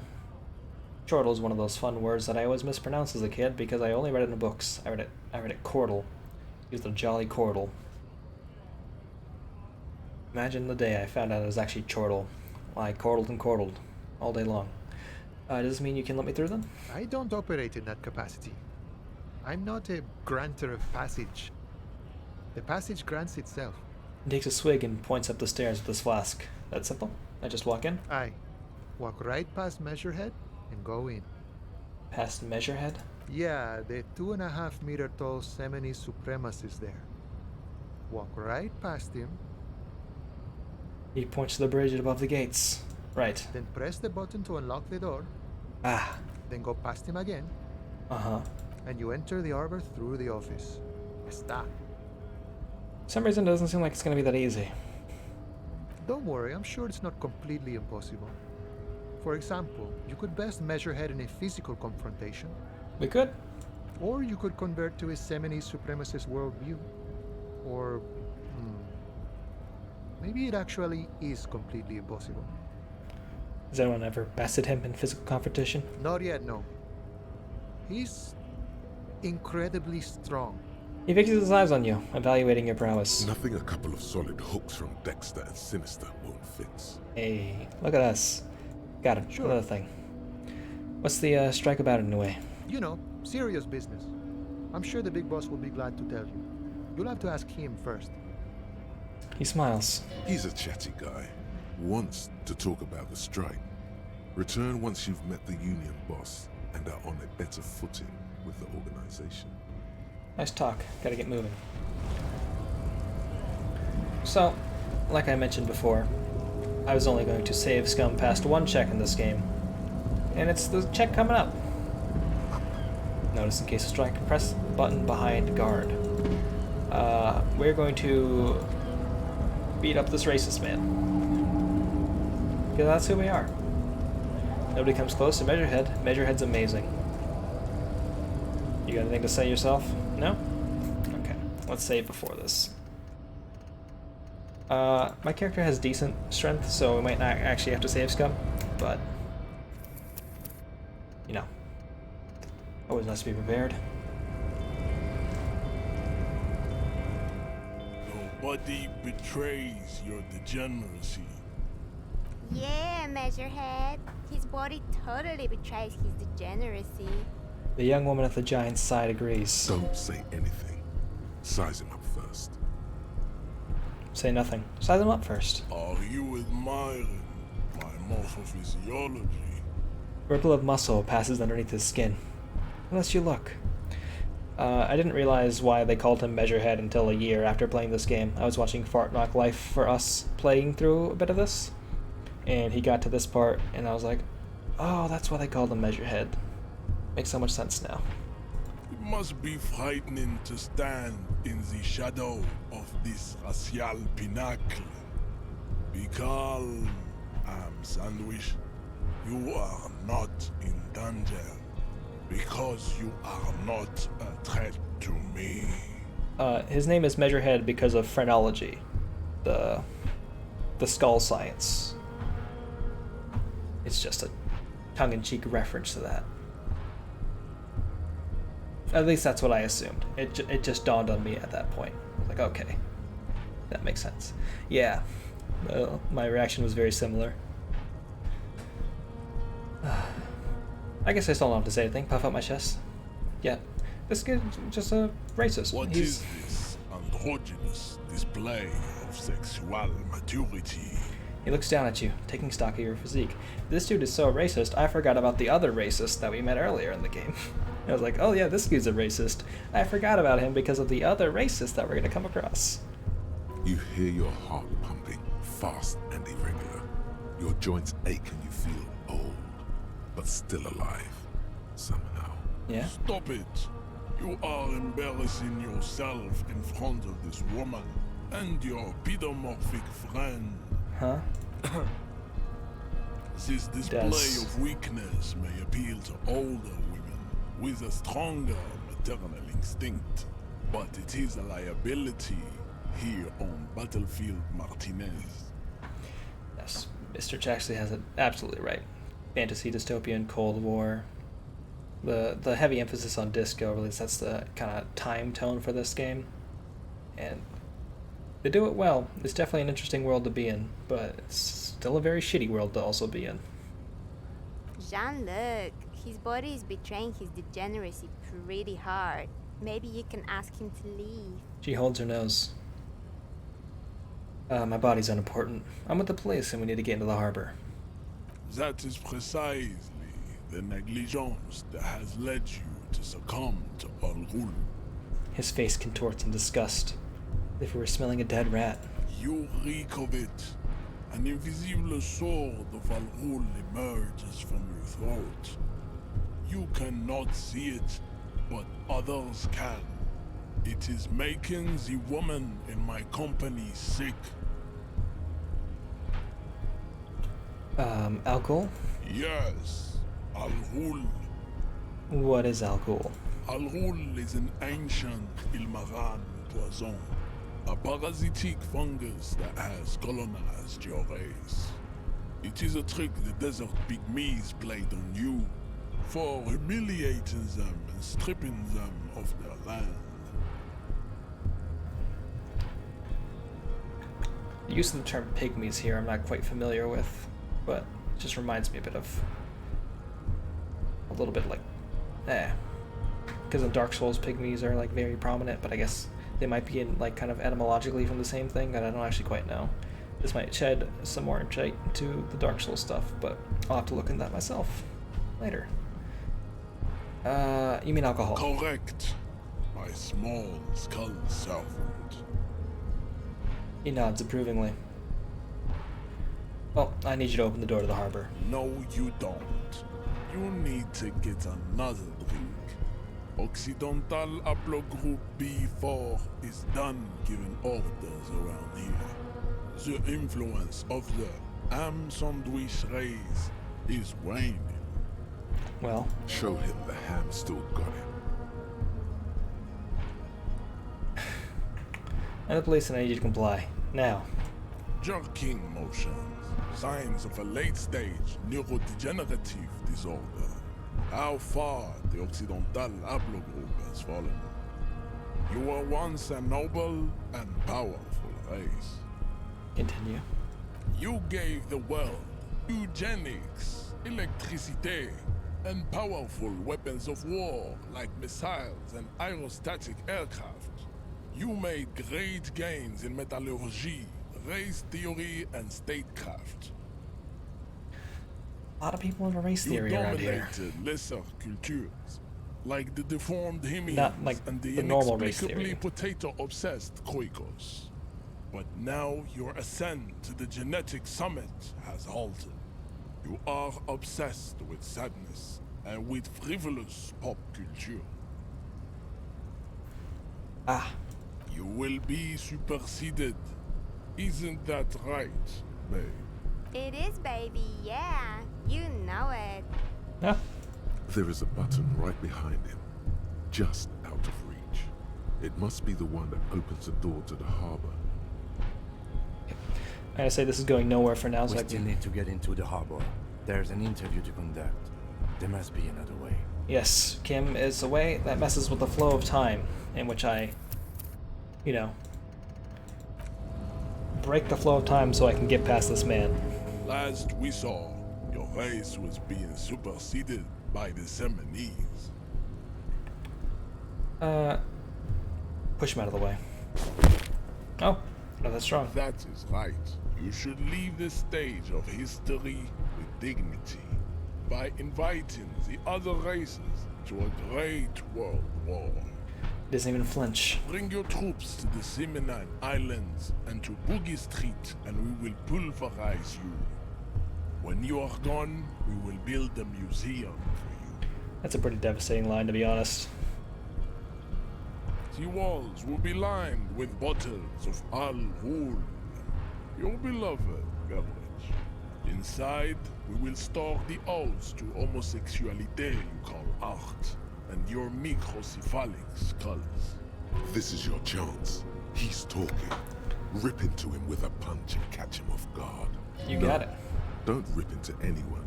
You're sensitive. Remember? Communicate. No, I'm gonna try and punch him. I can leave, though. So I'll be at the check now. I just want to save as much time as I can because this might take us a few tries. Punch him. Descent has only First try, every time. So you have really let yourself go. How did this happen? Okay. It's gonna be worth it, y'all. Don't worry. I knew 2 weeks ago when I was like, I'll start playing this game again. But like, this is gonna be the one thing I just go for it with. I need this to happen. I need this for me. Your race descent has only worsened since I last saw you. You have really let yourself go. How did this happen? Your little... So he just takes a few bits of health off of you, and then you can go and get another point in order to, like, try the check again. But sometimes this is just easier. Sometimes you just need to take these things for yourself. Has only worsened since I last saw you. You have really let yourself go. How did this happen? Our friend Kim Kutaragi is about to pull out his gun, though, as he's seen things going pretty poorly here. Which is how we don't end up dying here.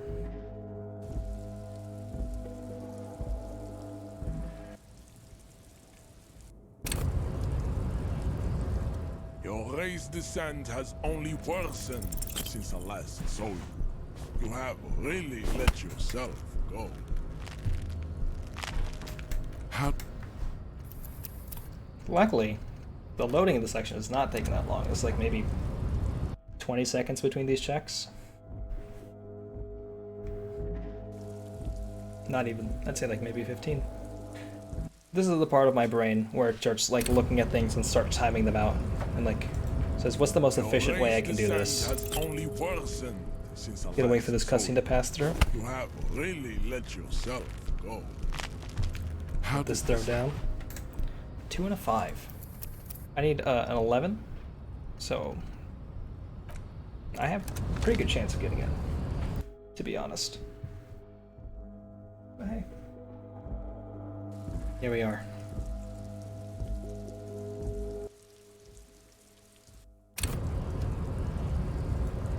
Your race descent has only worsened since I last saw you. You have really let yourself go. How? I was closer. A 4 and a 5.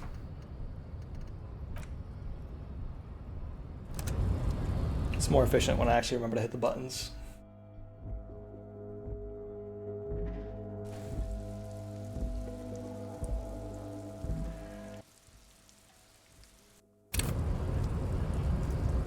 Your race descent has only worsened since I last saw you.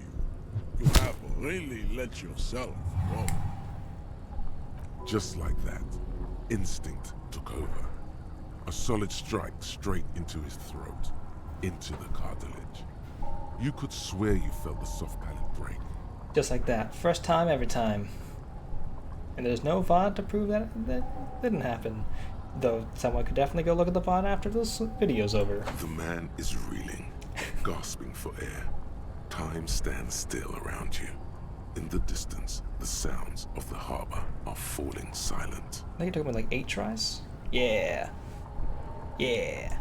All you hear is a small gurgling sound as a trickle of blood appears on the man's lip. I have to scroll down to my rope snake emotes. There we go. Bye-bye.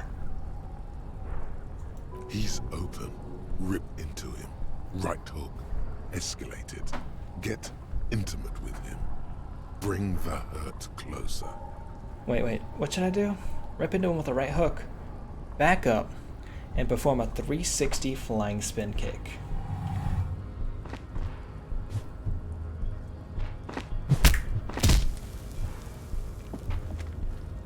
The man lands with a dull thump, like a broken down puppet of muscles and sinew. For a moment, he still tries to keep his head up, dazed eyes looking at you with unimaginable surprise. To your left is the button. Superstar Cop doesn't always have to have a line. Sometimes you just press the button. As you slam your fist on the button, the man collapses entirely, his head rolling to the side. Looks like you're the new measurehead now. Don't call me that. Her voice is surprisingly calm. No one is the new measurehead. Let's go before he gets up. Thank you, Kim. Lieutenant makes haste towards the door. We should also make haste by sprinting. And we should save before we forget. I'll save over that one. Imagine if I accidentally hit load, which is a thing I've definitely done before in games. You're like, oh gosh, I have to keep trying this over and over again.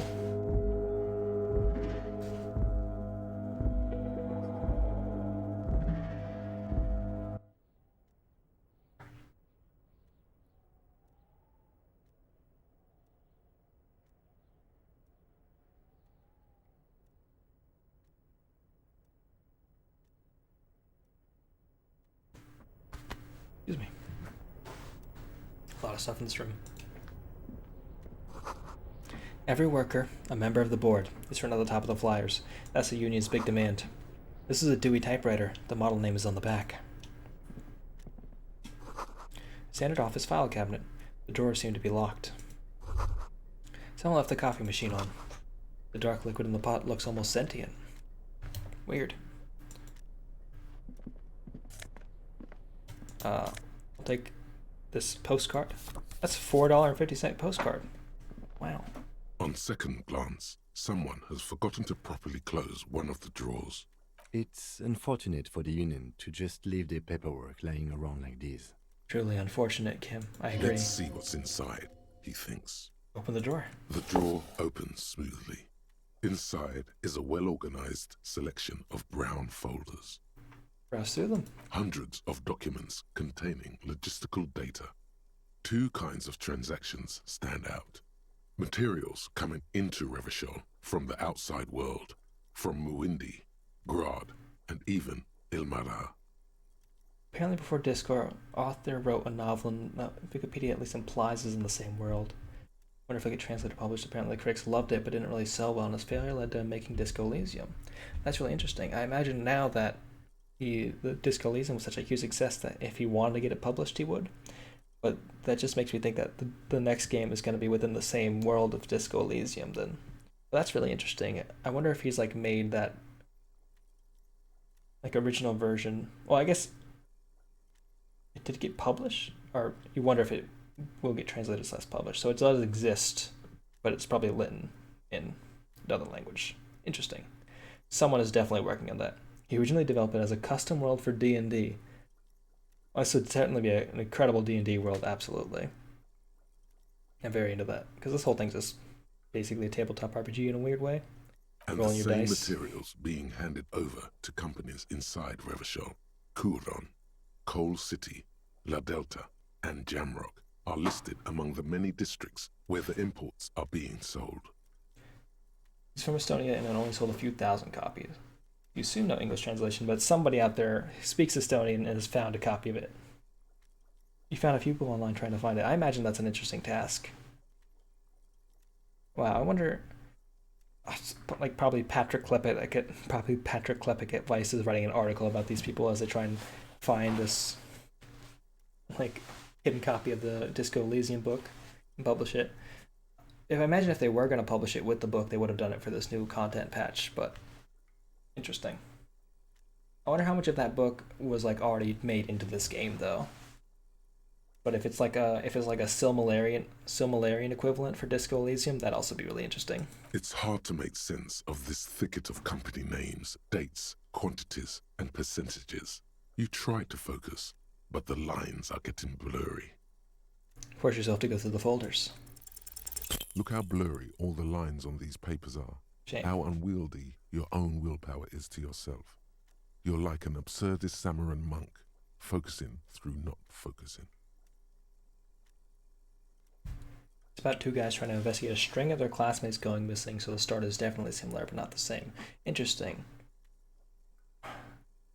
I definitely want to read that if like it becomes publicly available at some point. And given that Disco's so popular, I have to imagine that something's got to go on with it. But that's super interesting, especially knowing what this game is and like how like definitely similar. Yeah, absolutely. Like what things from that book have just been turned into this game and what things remain different. While it goes completely out of focus, all shapes start melting into each other. It actually focused, not focusing? You are a police officer, not a spiritual healer. You can focus the normal way by turning your attention to something and not letting go. If I let my eyes go completely out of focus, all shapes start melting into each other. Is that what you're doing with those folders over there? No, of course not. This is probably not relevant to our case anyway. After all, we are not investigating an accounting mystery. Okay, so I upgraded my thing for listen through focusing, so I'm gonna try and make the check again. You're trying hard, but the data here is unbelievably dry. Something about containers. Pre-COVID, there was a release of the novel plan for 2020. The drawer slides shut smoothly. I guess you probably can't run a printing press during COVID times, so that makes sense. So then, probably post-pandemic, they definitely got a plan, unless part of it was like, hey, the release of this content patch and like the hype around the game. So maybe like when they announce Disco Elysium 2 or whatever the follow-up work is for it, they'll be like, oh, and here's a new book. Here's the initial book. That's part of this as well. Outside of that, or they're just going to try and publish it then. That's really interesting. I'm definitely going to have to read that when it comes out. But for now, let's raid through all these cabinets in the bathroom and steal all their stuff. For example, more magnesium. These cool office shades. +1 to visual calculus. Book La Fume, Volume 1, Number 4. Use interact button in between to inspect this book. Interesting. First off, let's put on these cool glasses. Look at us. That's Raphael Ambrosia Cousteau. Superstar cop. These are just the items I have. This is the actual things I have to interact with. The leading intellectual organ of Matonese communism offers a radical Mazovian perspective on a range of contemporary issues. The cover features a stylized portrait of the late King Frizzle with a pair of white antlers growing out of his head. I'm going to wait until I have my Mazovian socioeconomics finished for that, because I imagine having that thought finished and then reading that book would be more interesting. I feel like I have better dialogue from that. The radio is emitting strange buzzing sounds. An imposing combination of a punch clock and a payphone is looking down at you from the wall. A note on the side says, "Tokens unavailable due to strike. Use change." No, I only have 70 cents. That's 10 The already no. familiar code. I missed the stairs.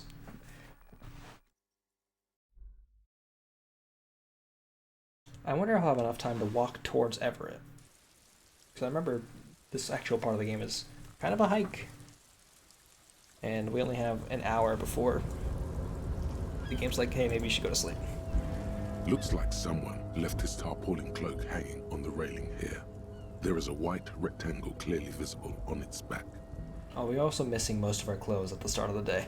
This is your cloak. You can feel it. Lieutenant, point to the cloak. I think that's mine. Yes, it does bear the RCM insignia, and we are the only detectives in Martinez. You think I should get it? The service cloak issued to you by your station? Yes, I do. Well, you make a solid point. Grab the cloak. As your fingers touch the tarpaulin, it almost feels like the cloak wants to deliver a message of comfort through your fingertips. I will shield you from the elements and give my life for yours. That's what the cloak is relaying. Love to hear that. Let's put on our new cloak. What are the difference between this one? +1 Spirit of the Corpse, +1 Shivers, while this one gives just +1 Spirit of the Corpse. This is just a better version of what we had already.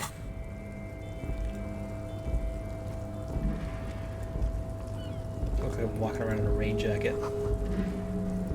Collecting rainwater.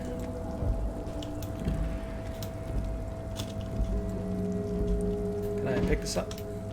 No. Interesting. Gonna pick this up. Numerous empty bottles of Commodore Red and Potent Pilsner. At least 3 packs worth of cigarette butts. Snow is quietly covering the numerous wine bottles and cigarette butts on the ground. Someone partied really hard here.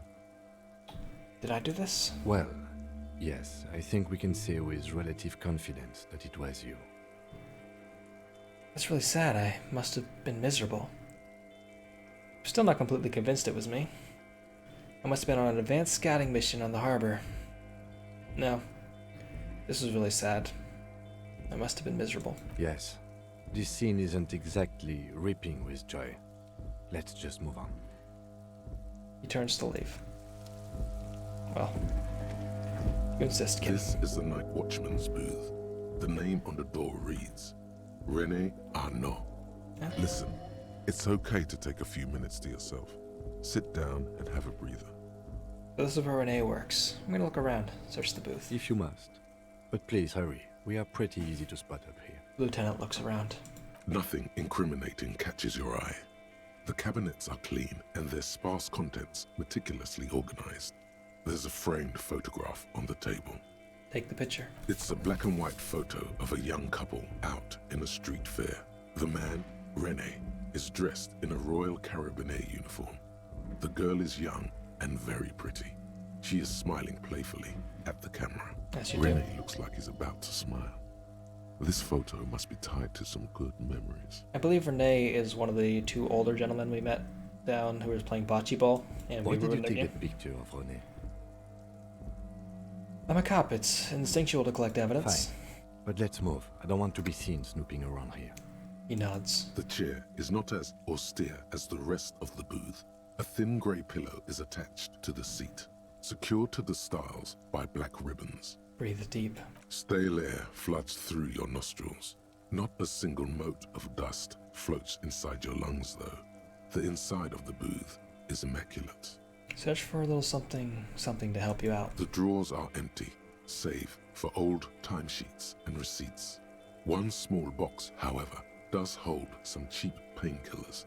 They are slightly out of date. Read the side effects. Oh boy, where to start?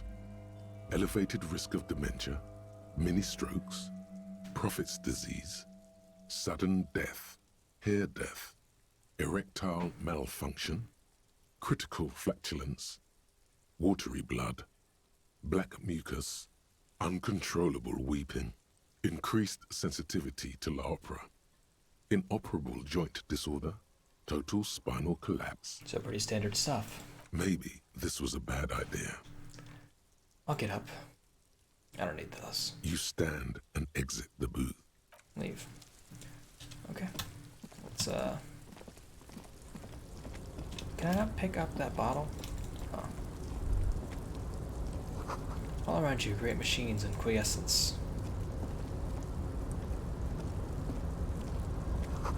A composite eye of halogen lights watches you, emitting a low buzz. White pine trees are perched on the screen covering. Looks like a forest under snow.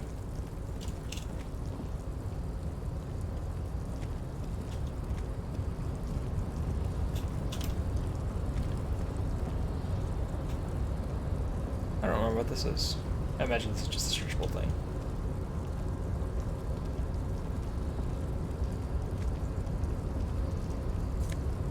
$1? That's great stuff.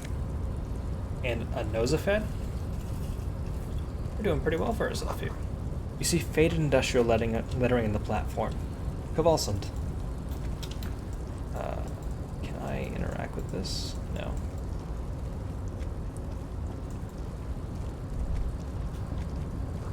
The shipyard ahead is oddly quiet. The great machines are sleeping.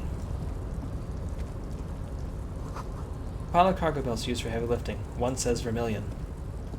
Those are the same things that were used to hang the man. I recognized that before they figured out it was a clue. Go me. Chest. The musk of oil and rust comes from the chasm in front of you. It smells like blood. Failed Ultra Series gloves. +1 half-light. What do my gloves do right now? +1 interfacing. I'll take the +1 half-light. For now.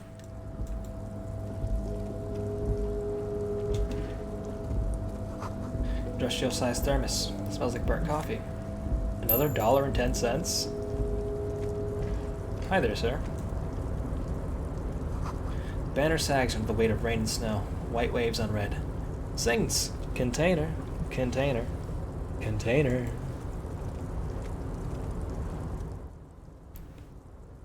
Easy Leo. Container. Container. I'll turn you nice and red. Container. Container. Put the logos on. Container, container, used to be Wild Pines. Container, container, now belongs to Everard. That didn't rhyme. The tiny man is so engaged in his work he doesn't notice you. Hey! Hi, Dr. Nolly. How you doing? Hey, thanks for the lurk. Appreciate you coming by. And thanks for the follow. In class, I'm gonna lurk here for a bit. That's absolutely fine. Do you do? People be lurking.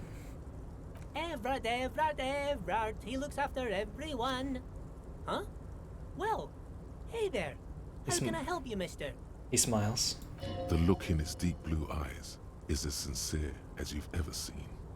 Kind of makes you feel like an arsehole for no apparent reason. People who have that kind of internal joy, they do that to you. You're like, why do I feel so sad? Gosh. I see you are not a union man, mister. Did you get lost? You're not one of them scabs, are you? Shadow passes over his kind face. What is with you people and scabs? I mean, I don't personally mind. Folks is just folks, you know, and folks gotta eat. He didn't seem to be waiting for you to answer. Continue. Just some of the other guys don't look too kindly on the scabbing kind, if you know what I mean, mister. What are you doing with the containers? Oh, I'm just making some covers for them containers here. Yes, I am. Yes, I am. So it's easier for the crane operators to spot them. Hey, what's going on here? This is a red check, so I can't do that just yet. Because if I fail it now, I'll never be able to do it again. Let me ask you something else. Sure, mister. About what? Where is everybody? The harbor's empty. Oh, most of the guys are down at the gates, keeping the scabs from coming in. He leans in with a confidential look. We're on a strike. The whole union is. You don't have to work when you're on strike. Ha! We haven't worked for 2 months now. Ain't that the way of it? So no one is working? Not everyone is down there, of course. Mr. Everard is in his office, where he always is. And Jean-Luc is guarding the gate. He chuckles and he pauses to think. But Titus and his boys got into some drunken trouble and Everard sent them on a nice vacation. For a week or so. He stops, but seems eager to tell you more. What kind of trouble did Titus and his friends get into? Oh, I'm not really supposed to talk about that. That's union business. He smiles and leans closer. Him and his boys stirred up something in town. Probably drank too much and got into a fight or something. I heard Mr. Everett telling them to take some time off. Interesting. Don't go all bad cop on this simple, friendly fellow. What do they actually do? I guess the boys got a bit too rowdy and had to let out some steam.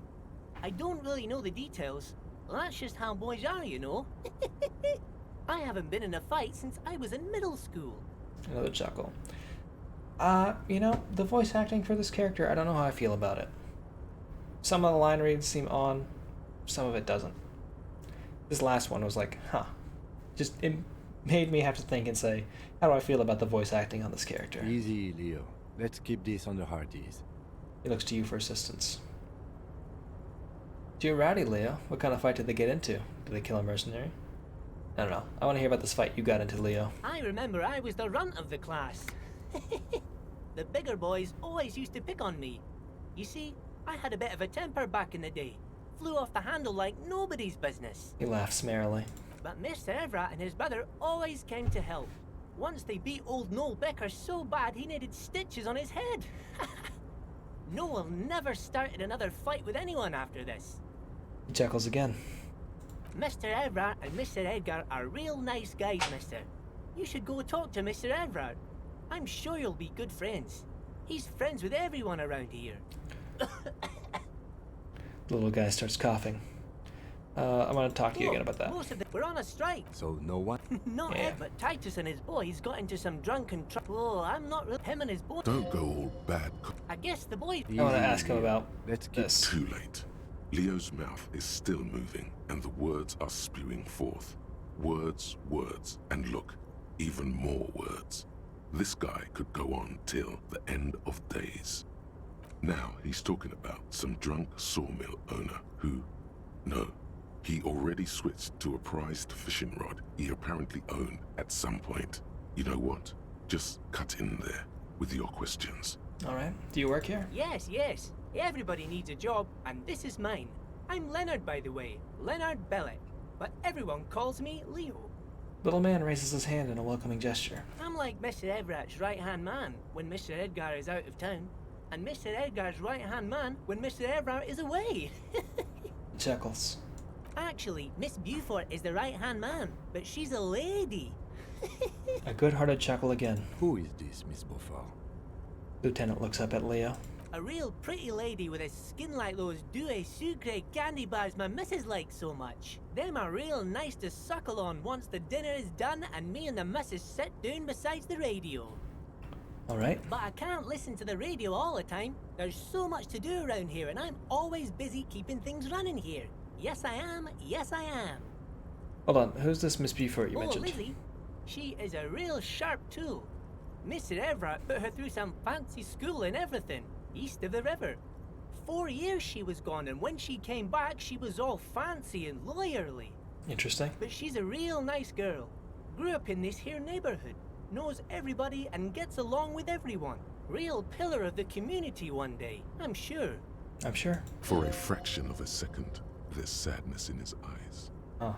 If me missus and me was to have a child, I'd be real happy if she turned out like her.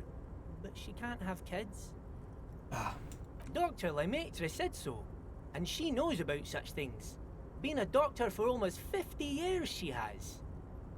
He sighs and falls silent, watching you meekly with his blue eyes. Well, I think you're doing a great job around here, Leo. Yes, this place really seems to run like clockwork. Keep it up, Leo. Lieutenant smiles at the little man. Well, thanks a lot. Coming from you, it means a lot, really. You didn't think it was possible, but the smile becomes even wider. Sometimes I feel some of the guys don't really get how much I bust my ass for them here. But you guys are alright. Hey. The white rectangle on your clothes might not mean an awful lot in Martinaise, but the recognition from an authority figure made Leo's day. What's on that container over there? He points to the container suspended from the crane arm. Oh, that one. That should be empty as far as I know. Lots of containers here have nothing in them. They're just waiting to be loaded up. I'm looking for the leader of the Dockworkers Union. Oh, you want Mr. Everett then? He's an awfully nice fellow, he is. Him and his brother are both nice fellows. They've lived their entire lives in this here neighborhood. He coughs and then continues immediately. Guys like Mr. Everett and Mr. Edgar, his brother, are real good guys. Made Martinaise what it is today. Mr. Everett and Mr. Edgar and I went to the same school we did when we were boys. Easy now, Leo. I just want to know where I can find this guy. Oh, Mr. Everett is usually in his office, of course. But you gotta be quick if you want to see him. He leaves around 10 p.m. He points to the 2 joint containers on your right.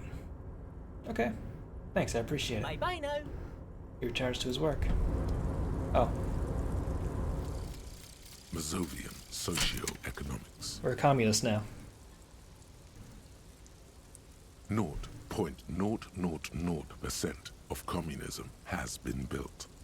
Evil, child-murdering billionaires still rule the world with a shit-eating grin. All he has managed to do is make himself sad. He is starting to suspect Krasmazov fucked him over, personally, with his socio-economic theory. It has, however, made him into a very smart boy with something like a university degree in truth. Instead of building communism, he now builds a precise model of this grotesque, duplicitous world. Left-wing dialogue options now give us +4 XP, but we have a -1 to visual calculus and a -1 to authority. Not great stuff, but something. And now we gotta deal with man in here.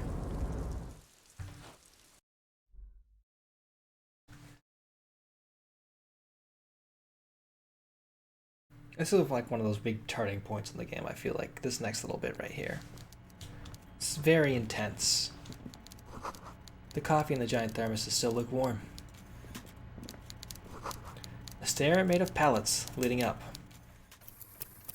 Given what this is gonna be, let's say beforehand.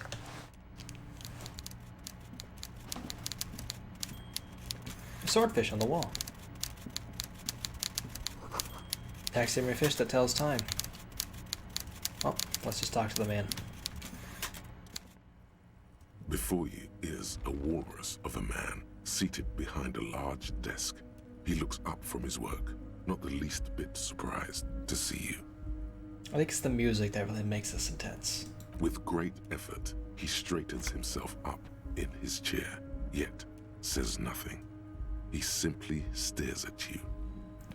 Let's go straight to business. There's been a murder. Welcome, Mr. Dubois, Mr. Kitsuragi. It's good of you two to stop by. Please, have a seat. He gestures to a tiny chair opposite his giant desk. I'm Everard Clare, head of the Debarders Union here in Martinez. The man relaxes into his chair and continues. I'd offer you my hand, but unfortunately my health prevents me from getting up. You understand? Not really, but we can go with it. He looks extremely comfortable. The tiny folding chair, on the other hand, looks like a torture device. Doesn't. You go ahead, detective. Lieutenant nods at you in the chair. Whatever he has in store for you, it can't be good, he thinks. I'll do my best. Forget about that. What's with this Dubois stuff? You're getting some seriously bad vibes from that name. I'd rather stand. Please, Mr. Dubois, let us converse in a civilized manner, as equals. Take a seat. I insist. He's trying to throw you off your game with this Dubois nonsense. Don't give him the pleasure. I don't sit. It's kind of my thing. Very well, Mr. Dubois.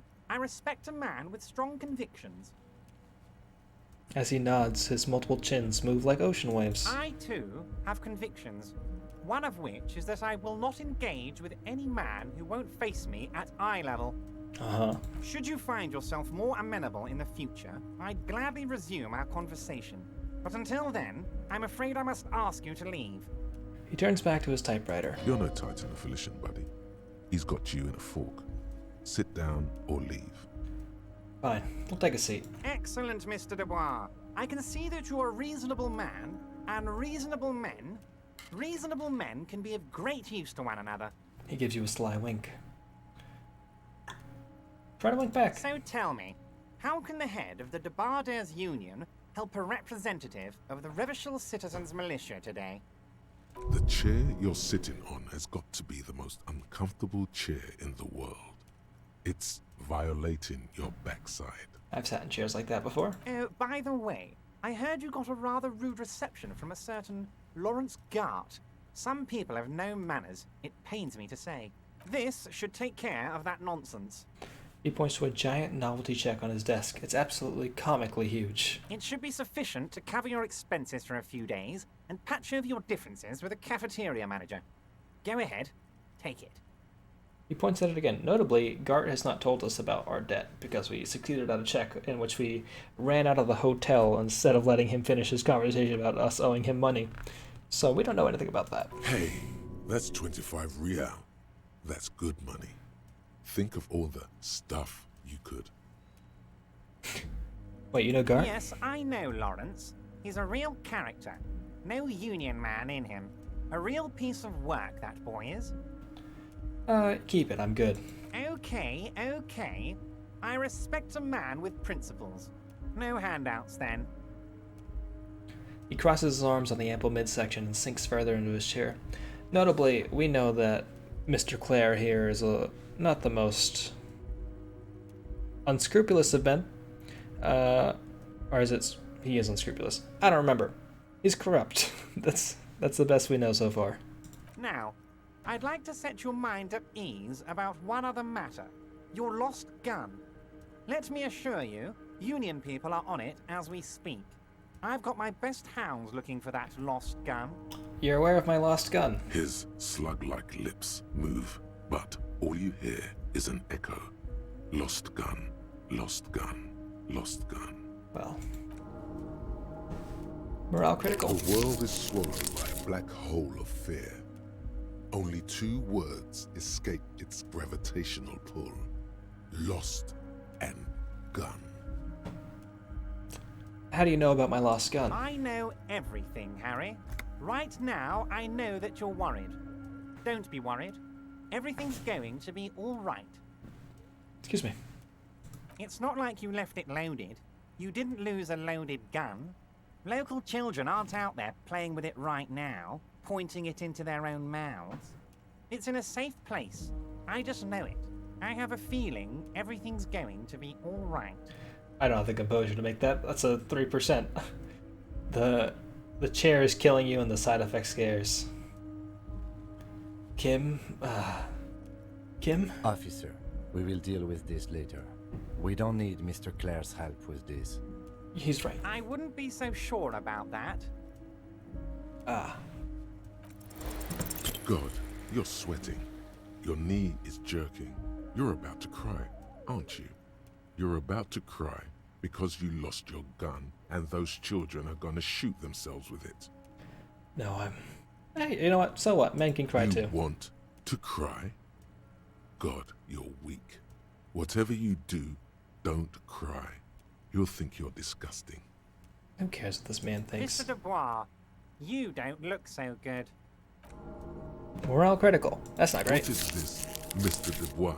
He keeps repeating. What is he trying to pull here? You need to cool the fuck down. Chill. Well, I'm out of morale healing items, so that's not great. Mr. Dubois!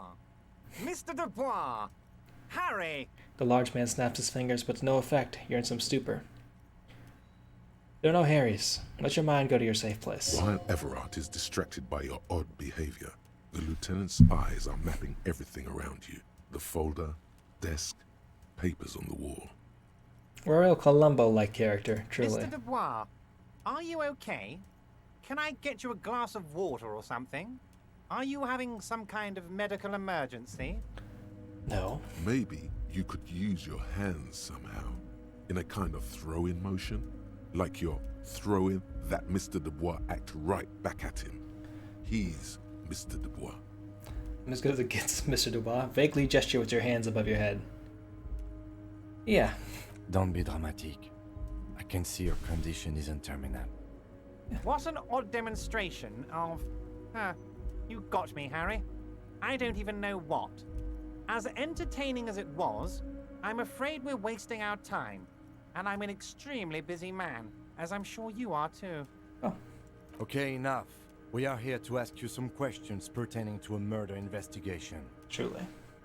Quick, here's your window. Get yourself together and ask him questions. Police officer questions. I want to talk about the hanging. Oh, of course. That's your main thing here. That's why you're in Martinez. I know everything that goes on around here, and I would love to discuss it with you. Lovely. That's good to hear. I mean, it's no secret that the lynching is connected to the strike. So much to talk about. Honestly, it's been weighing on me so heavily.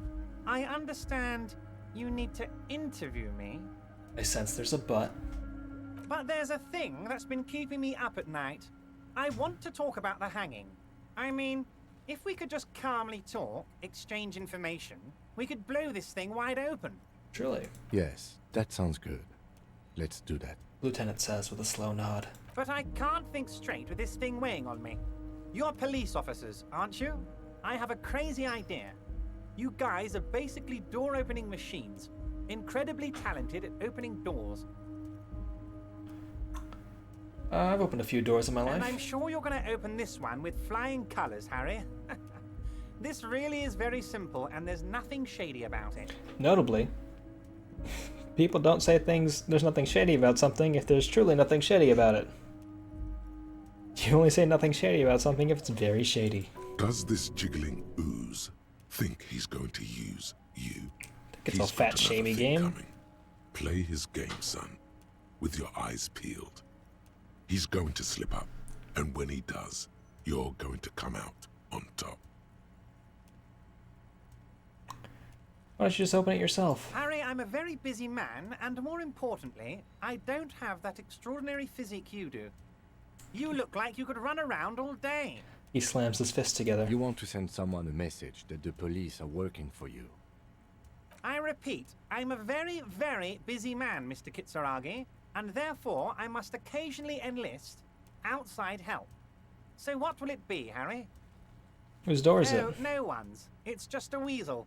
A weasel lives there. Nothing for you to worry about. What do you mean by a weasel? A loud blabbering weasel.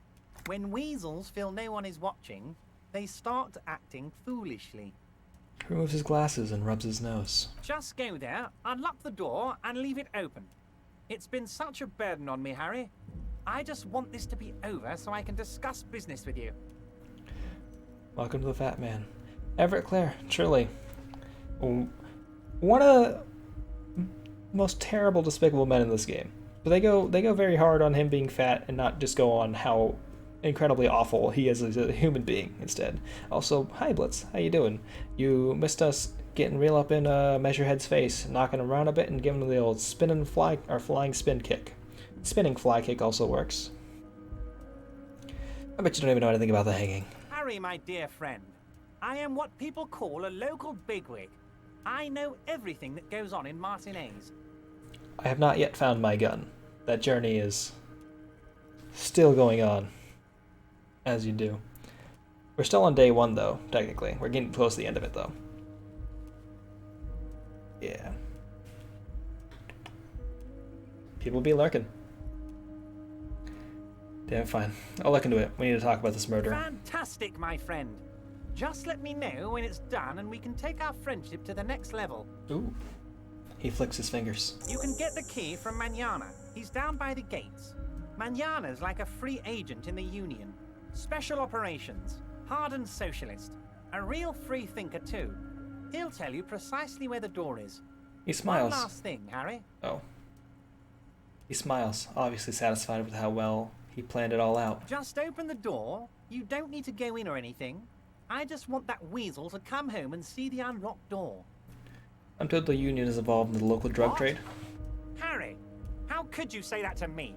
You know I appreciate a joke as much as any Johnny Fat guy, but I can't take slander. Are you actually investigating this? He smacks his forehead, completely flabbergasted. No comment. Harry, you wound me, Harry, in the heart. But I trust you to put this to bed. Do what you must, and let's change the subject, shall we? He sighs. Thank you for your understanding. We will continue to do what we must. You too, Lieutenant. You know, I like you, but you never were my favorite. I'm a Harry guy. I'm Team Harry. I don't know who that is. I am Raphael Ambrosia Casteau. None taken. Did we have anything else to do here, Harry? Are you going to ask me how we got him? Am I going to ask? Hell, Harry. You spin-kicked my strongest man in the face. I saw it from my window. I did. Would you ask a man like that how he got into your container yard? I understand. I'm a terrifying death machine. Don't worry, Harry. Between you and me, I'm not a huge fan of his race thing. But the Union did not get where we are today by frowning on eccentricity. Ah, that's such a perfect line for this character. I hate it so much. Anyway, I assure you, I am a very well-informed man. Information reaches me before I even get the chance to request it. Let's talk about my lost gun. Yes, your lost gun. My best men are on it. They're turning every stone, searching every playground, asking kids, grandmas, everyone. His face turned serious. Your gun will be found, Harry. Let me assure you of that. It's just a matter of time and effort. Continue. The only way to find it seems to be working with him. He might even be holding your gun hostage. I don't care about my gun. Keep it. I don't care about my gun. I love it, Harry. Wish I could be like that, but I can't. I have a responsibility to this community. I can't have a loaded gun out in the streets. Well, the officer is exaggerating.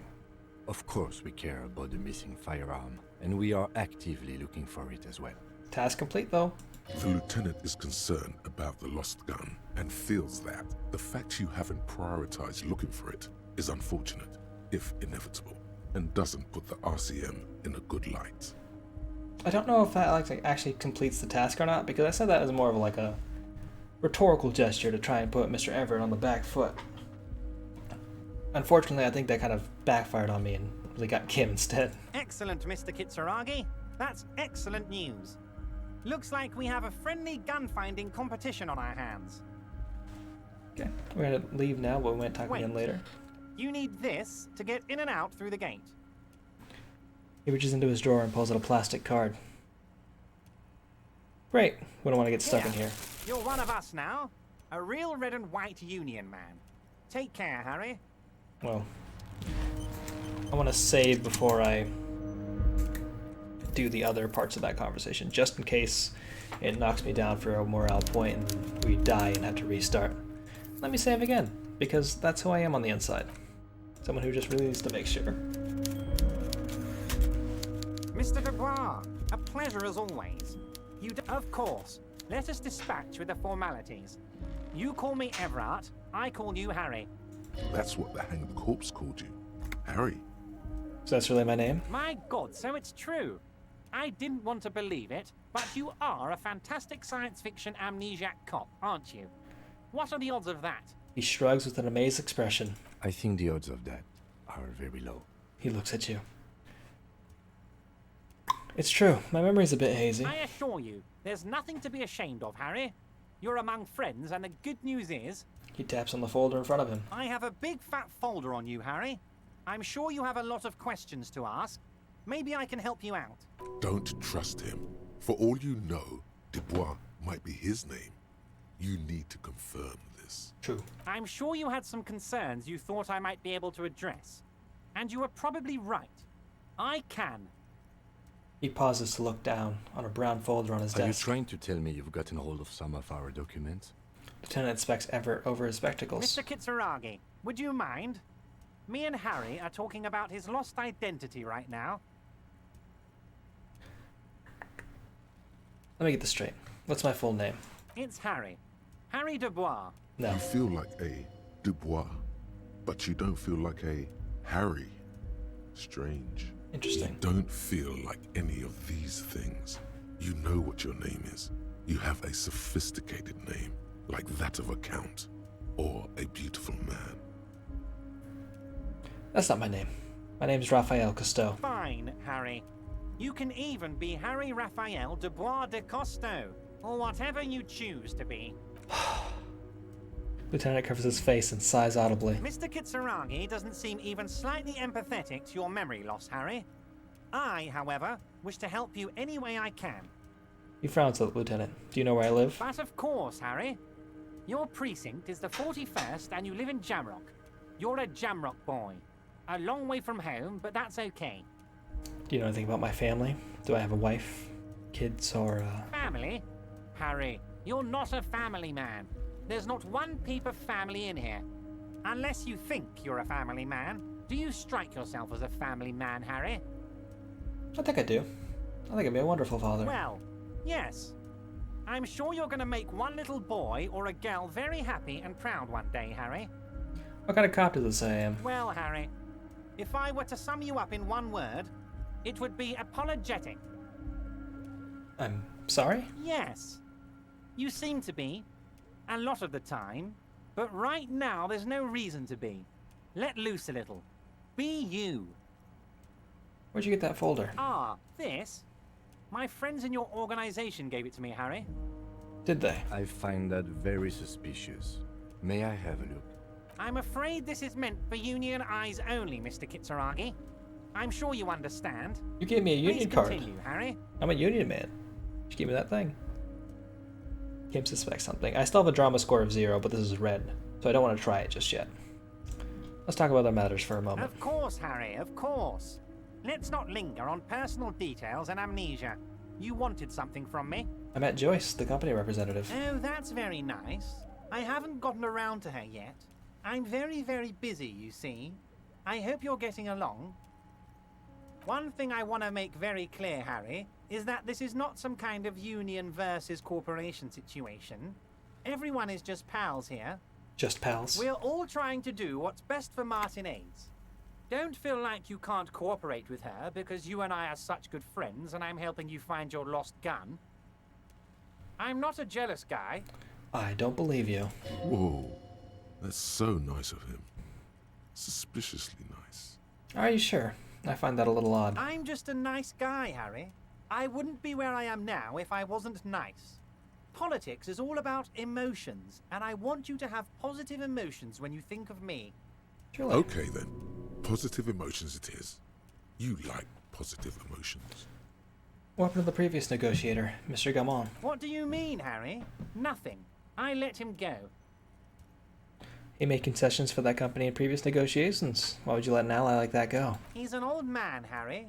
I wanted him to spend more time with his family.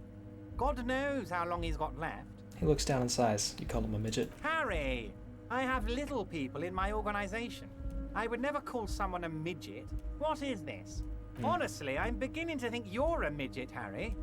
I'm only kidding, Harry. You're not a midget. No one is. We're pals. Okay. Abruptly, he smiles and changes his tone.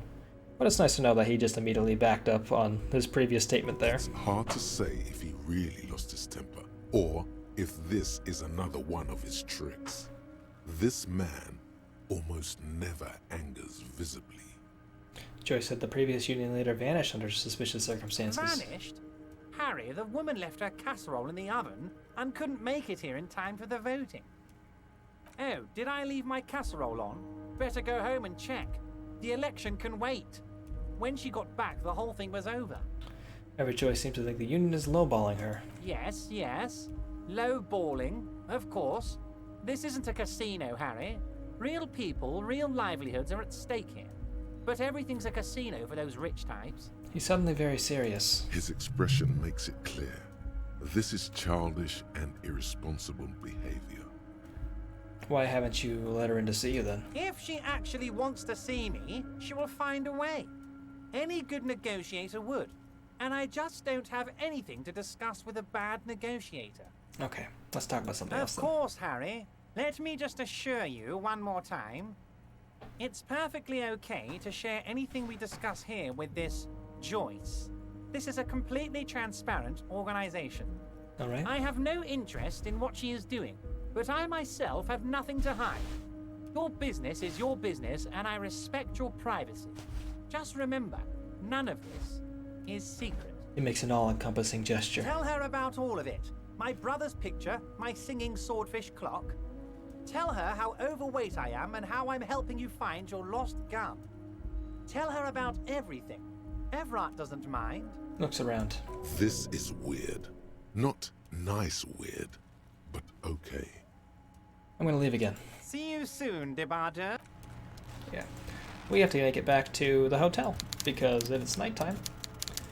And we gotta talk to Kim about the status of the case. And then we gotta go to the body before the day is over.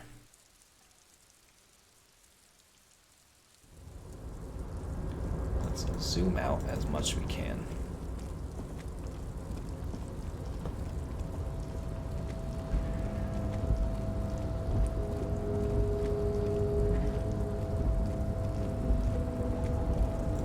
I remember if you sprint enough in this game, someone eventually comments on it, but I don't know if it was Kim or somebody else.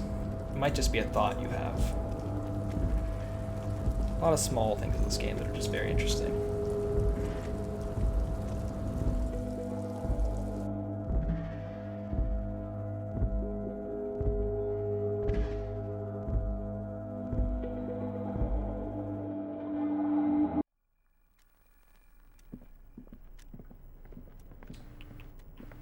Is this a red check? Or do I have a chance at this The again? file cabinet stands steady as ever. The drawers.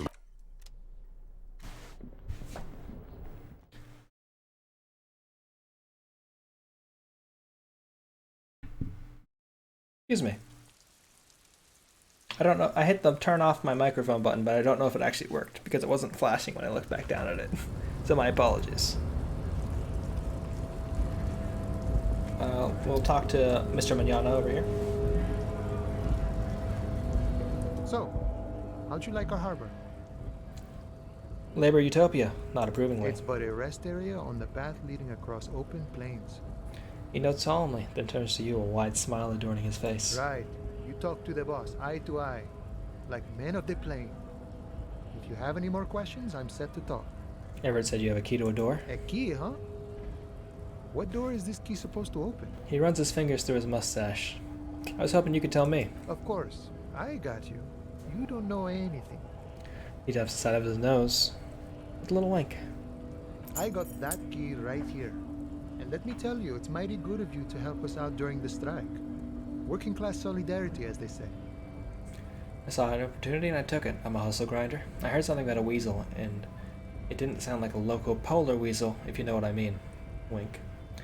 Not opening the store for myself. I'm opening it for all working men. I knew this man was a Sure. commie. And it's a good thing you're doing too. Thanks. He smiles, tilting his head. What you're looking for is a basement door behind the greenhouse. That's behind the whirling in rags. That's all I know. Our organization is what you call compartmentalized. Means we keep out of each other's business. Truly. Okay, but where did you get the key from? The janitor gave it to me. Nice fella. We talked about life and things that really, truly matter. His gaze wanders off into the distance. None of this mess we're in. This jiving and juggling. What's it for?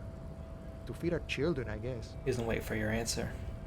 Anything else I should know about this task, this weasel person? Will he be home? I'm more of a philosophical dock worker.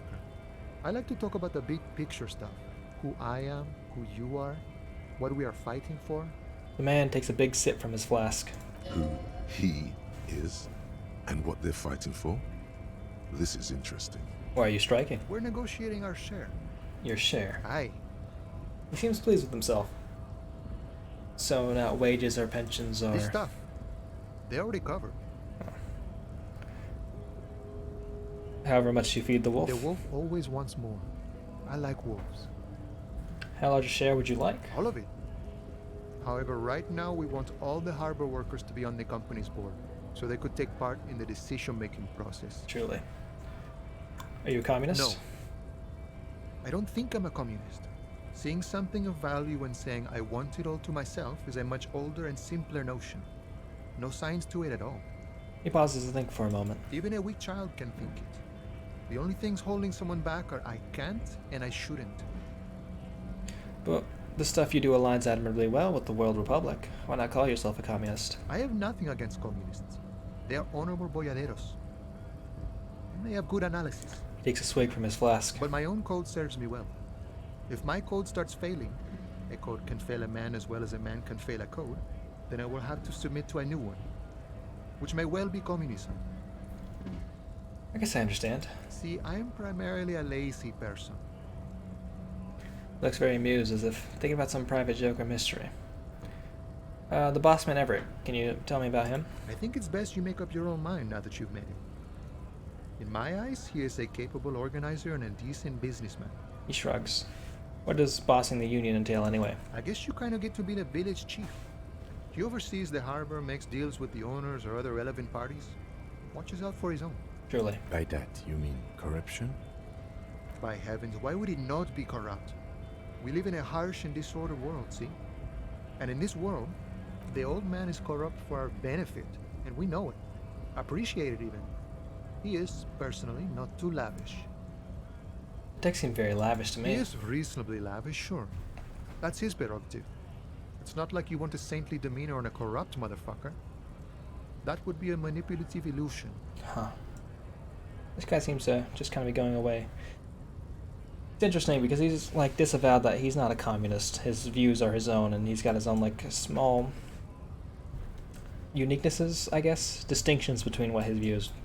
I can't say for certain that what he says about Everett like contradicts what he said before, because hey, it's interesting. You have to kind of give it a closer examination to like say that.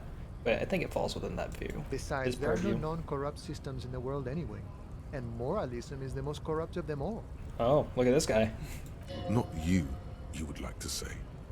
But then there's that weasel door. You seem to have spent a lot of time thinking about this political situation. Sure. I've had the necessary free time. Fortunately, there's always time. He spreads his arm wide, using the reach to show how much time he has. The look in his brown eyes conjures up an understanding. For him, having command of his time is the most important thing. Truly. The man sits on the railing, his hands reaching far and wide. Yet it feels as if he could effortlessly go even wider, if need be. An endless torrent of time. Any idea who killed the hanged man? The mercenary, eh? Who could have killed him? That's indeed the question. Why even do such a thing? He shakes his head solemnly. Let's change the topic. The man whispers a jaunty tune. A coastal breeze ruffles his hair. Good talking to you. Gotta run.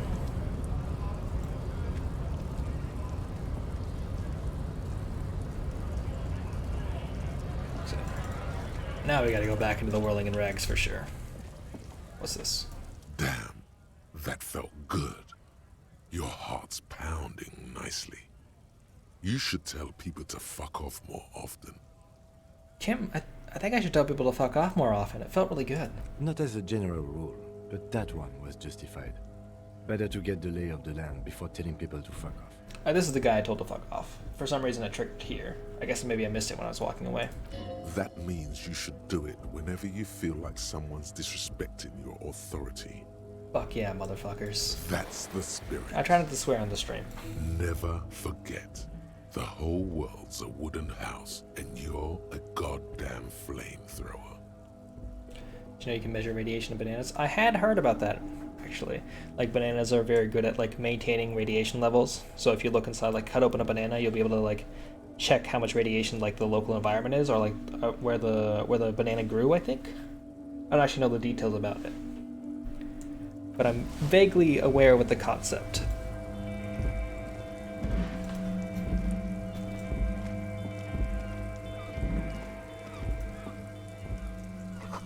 Close for winter. Please main entrance.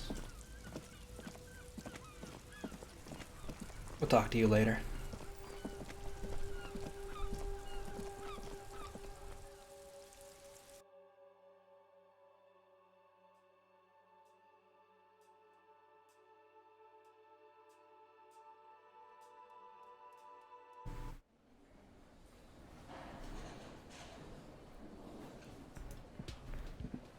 I'll also talk to you tomorrow. They hold within about 0.1 microsieverts when consumed. How much is a microsievert? I'm not particularly familiar with measures of radiation.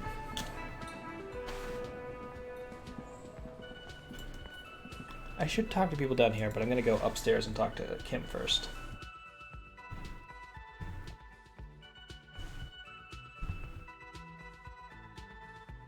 That's 1/1,000,000th of a sievert.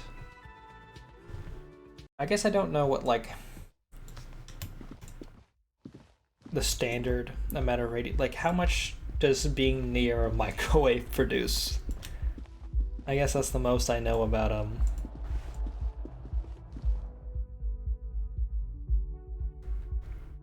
radiation.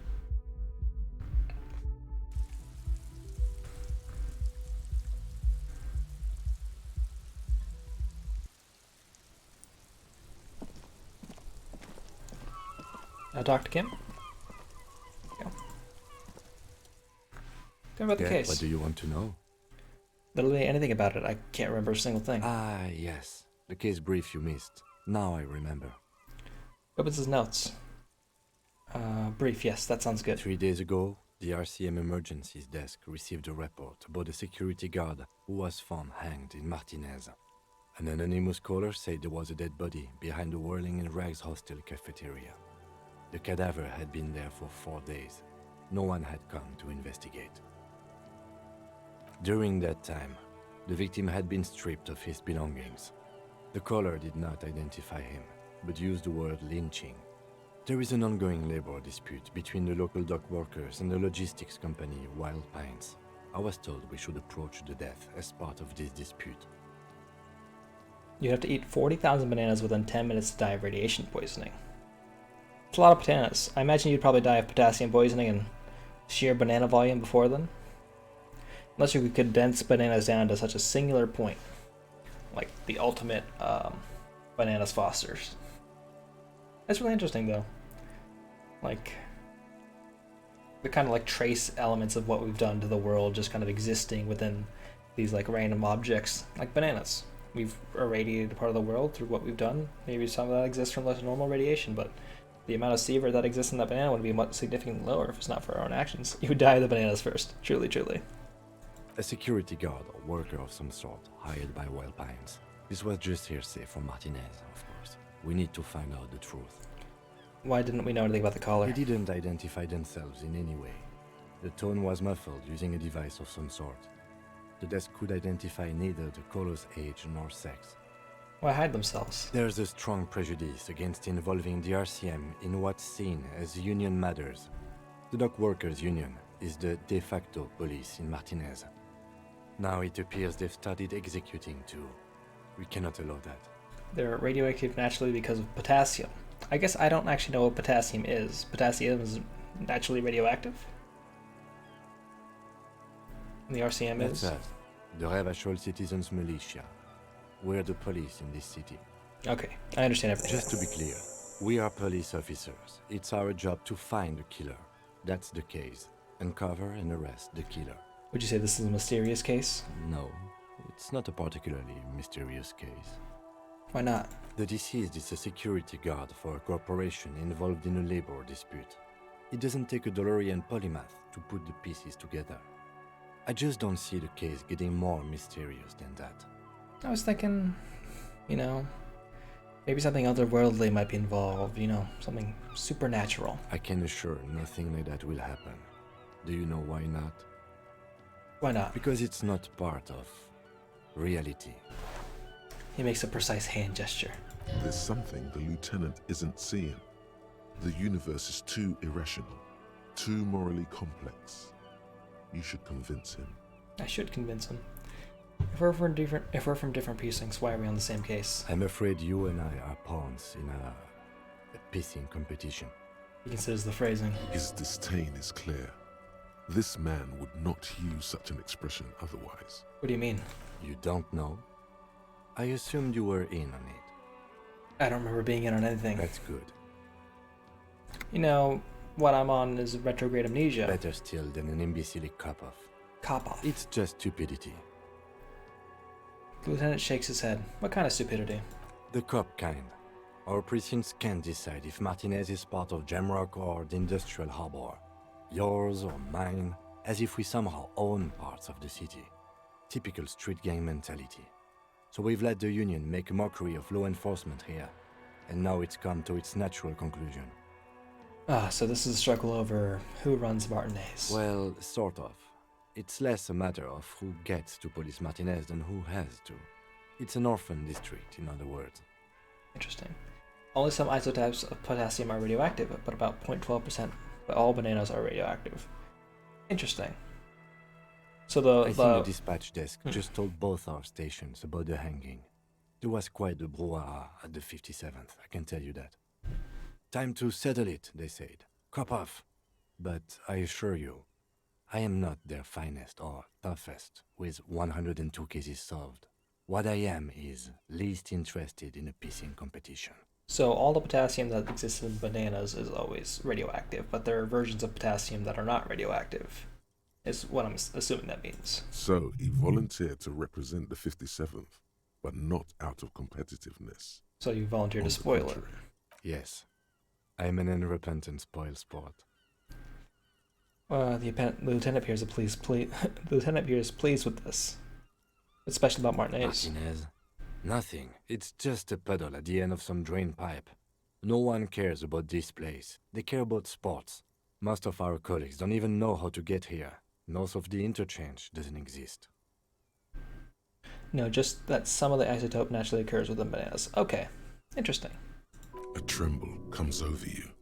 Another after effect of ethanol poisoning, perhaps. Feels like leaves do when they rustle in the breeze, somewhere far away, below the turbine. The 41st and the 57th. The lieutenant was right. It's not about who gets what's north. It's about who doesn't. Wonder what this says about me, that I was sent by my station. Raises an eyebrow, thinking it's best to let you make the next move. There can only be one conclusion. I'm the finest we have. A hero cop sent to outperform you in every imaginable way. I must be an augury, an apocalyptic omen sent by my people. Can you guess my message? Don't be scared. I think it might be because of my supernatural abilities. I probably have an unbelievable kill count.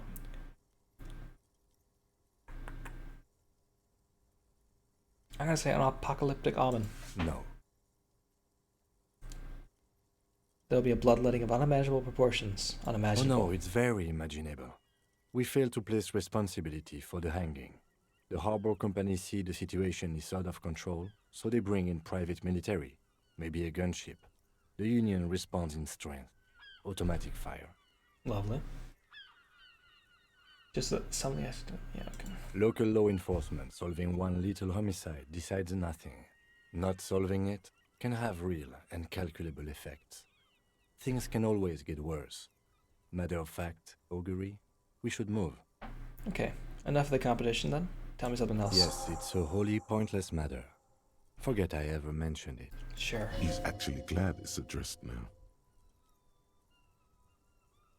Inland Empire. Events came, there's a sexy dark mystery twist in the case. What if you did it? Did what? The hanged man? Yes, you killed him. And then, as part of the plan, you drowned out the memory. Interesting. Maybe this is why your chest feels so hollow. You did an awful thing. And you can't even bring yourself to acknowledge it. Truly. Are you sure you would have the strength to take down a hardened mercenary? You're not in the best shape. Kim, I think I might be the murderer. I killed a man, then tricked myself into forgetting about it. And what has led you to this conclusion? My chest feels hollow, like I did something terrible. That is a common side effect of overindulgence. It will pass. So you're saying I didn't kill him? I find that highly unlikely. It's not unusual for detectives to feel complicit in a crime until the perpetrator is apprehended, especially when the investigation is dragging. So let's get back to it, shall we? So what do the 34 send me? Logic. Because you're the best qualified. No, that doesn't seem right. Nah, dumb brain. I'm good for nothing. Oh, damn it. Did I just die? Creeps into you, getting fat on your weakness. Whatever noble Did I just die? As a police, you're still coming up with sentences. That's a step up from top. I don't dispute that you have been charged with protecting the people of... Nothing you can... And... Okay. Cop gives up the detective genre for social realism.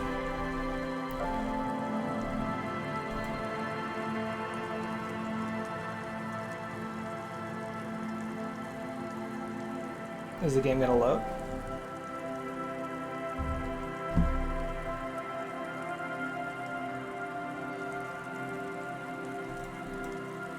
Game? Well, there we go. Load game. That was weird. It went sent back to the other part. Oh, buddy, I gotta walk all the way back.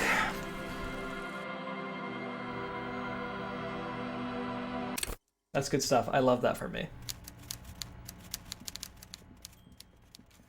I don't love that for me. I hate that for me. But I guess I could talk with Kim here now.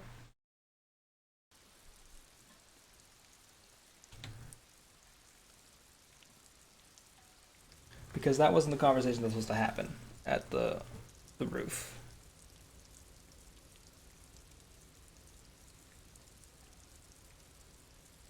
That was just another conversation to have with him at some point. Okay. Yes? Talk about the case. What do you want to know? 3 days. A security. They didn't. Just to be clear. We are you mean 3 days during a security. They didn't. There's a strong prejudice against involving the RC. Okay. That's right. You mean like a brief? Do you want me to brief you again? There's no reason 3 days ago during a they didn't. Okay, I hit the same thing 3 times in a row. Like a brief? Oh my god, this is like talking to the owl. Worker of some sort. They didn't identify that. There's a strong prejudice against involving the RCM. Just to be clear, we are no. The deceased is a security. I can assure nothing like that will happen. Do you know? There's something the lieutenant isn't. I'm afraid his disdain is. You don't know? I assumed you were in on it. That's good. Better still than it's just to the cop. Well, I think the. So he volunteered to represent the fifth. Yes, Martinez. A tremble. No. Oh no, it's very local law enforcement solving. Yes, it's so. He's actually glad it's addressed. Okay. We went through that. It took a bit because I got strapped in a loop like the owl from Ocarina of Time, which is what I was trying to say. Let's do this one. Only banana. Okay, I got it last time, so I get to do it again. Dibs. Also, I'm pretty sure it'll kill me if I don't succeed. I think I'll take the moral damage and die again.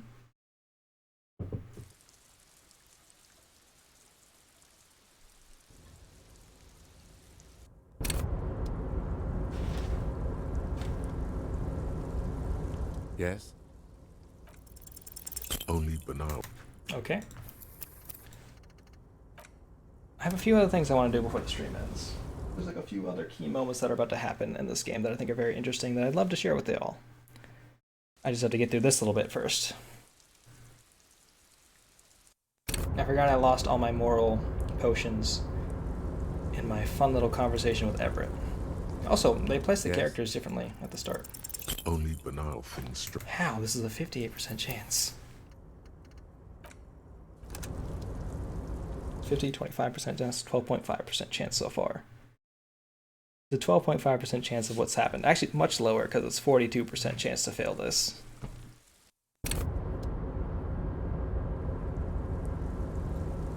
Yes? What if? There we go. You. Yes, maybe. Are you sure you would? And what? That is a common. I find that highly unlikely. Okay. Let's not die doing the other check.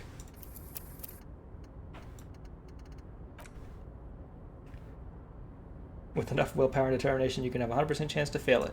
Truly. I feel like I've managed to do that before in this game. Not this playthrough yet, but there's always time. How you doing, Axton?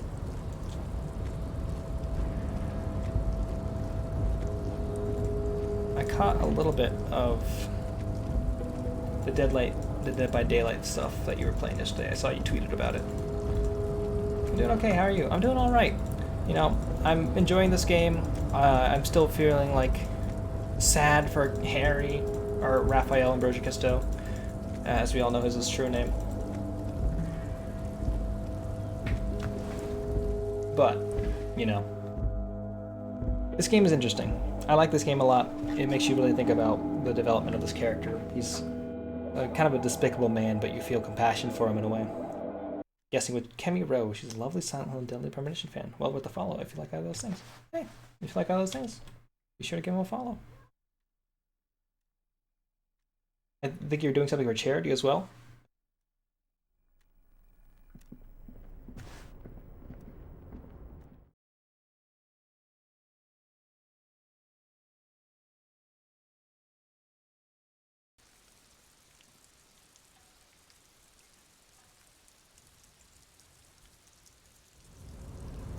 Dead by Daylight's one of those games where I watch people play it a lot. Guinness World Record for most physical items in the Silent Hill collection. That's a very specific Guinness World Record. So, how'd you like our harbor? Nice It's enough. right. You talk aquí, huh? Something you can tell me? I got that We already key did right this here. conversation, so we're gonna And let me tell you, it's my. just I knew what you're blaze looking through for. it. But Truly. janitor, none of this mess we're in. I'm more of Who? He? we're negotiating. All of it. No, even a weak child can think it. I have nothing, but my own code serves me well.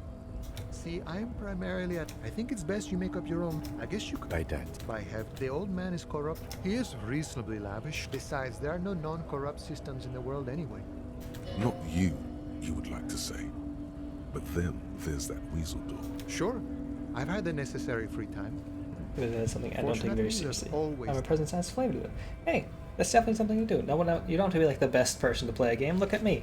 I actually have died several times in this playthrough. The look in his brown and lost eyes incredible suggests progress. The man sits on the railing, his hands. The mercenary, eh? What a thought. Your dead guy was an enemy combatant. Did you kill him? I ain't the murdering type, but that's just me. He means a more. Understood. This has been of limited use. No problem. I would. Killer finds you. It's pretty much over.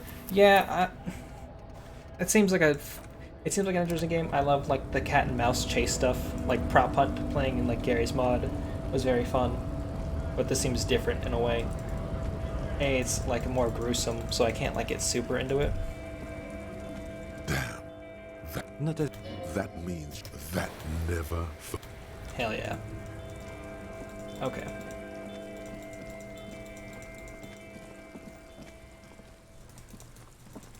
So, I should save the game.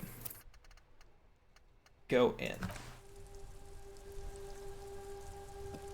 But yeah, watching like other people play the game and then seeing them like play against people who are just like moving, like know the exact patterns to move around in. Like apparently being a survivor in the game means you have to like know the maps well enough. You have to know what the like everyone can do. A lot of it seems very timing based. Certainly interesting. Okay. Gart. What are you on about? Real mature, man. What exactly were you trying to accomplish? You do understand you still owe me money, right? No. Damn, your feet thought we got away. Did I get something for my effort? You know what? The stupid drinks you've had are on the house. You know why? Because I know you can't pay for them. Not because you ran away. Well, you know, Gart, that's very honorable of you. I really appreciate that. Tamiyaski, you have a buddy who's also in the stream last night. Sorno, who's really good at moving around the killer. That seems to be like one of the most vital skills you can have. I still have to charge you for 3 nights and the broken window. That's 100 square. So we're cool? Not entirely cool. You still owe me 100 real. If you don't have it by tonight, I can't let you back up there. He points upstairs towards your room. Now, what the hell did you want? I assume you wanted something to come back here. About the money I owe? Yes. Have you got it? No. Like what? I Work was together. rarely enjoying talking about the money you owe me. As long as he grabs the killer's attention first. Hey, you know, it's about teaming up. It's about cooperation sometimes. Truly. Something here at the Whirling Guard I need to talk about. What thing? Miss Hall is reserved for the Union. Yes, not the whole damn Union, thank God. Just the nastiest and loudest faction. He tosses his head in disdain. They come here in the evenings. Dumb, unruly types. Think they're big shit. But they're good customers. They place big orders and always pay on time. You busy for me like you and Tiny Blue are for each other co-op gaming wise. Yeah, it's nice to have a buddy like you have that kind of synergy, at least when you're playing games. Like, I know what you're gonna do, you know what I'm gonna do, and we can kind of like cooperate kind of wholly. It's nice. He hates the Union, but grudgingly recognizes its power over him. So he's directing his I'm glad you have frustration that. at you instead. Rare Retaliate. and precious, absolutely. It's a shame you gotta suck up to the Union to stay I afloat. don't. I'm simply providing a service, or really facilitating the offering of services to paying customers, and it doesn't matter. I don't have to explain myself to you. Well, I'm gonna have to explain myself to you because I have $3 in We should find out who this Lord faction is, occupying the booth. Loudness means talkative, and we need info. How do we If we find them? don't, we have to wait. They'll show up sooner or later. Men get hungry, even men on strike. You glance at the clock on the wall behind the manager. Huh. It's after 16. The sign said reserve starting 16. Why isn't anyone in the mess hall? Good question. They're probably getting drunk or protesting something somewhere. Or laying low after the, you know, lynching. Oh. Whatever he may feel about you, he can't miss the opportunity to throw you a look of what he assumes is shared understanding. Yeah, I think so. Yeah. The Union guys think they're untouchable. They probably fucking killed that guy or something, and now think they can hide out till it all blows over, and it's fair weather again in Martinez. Truly.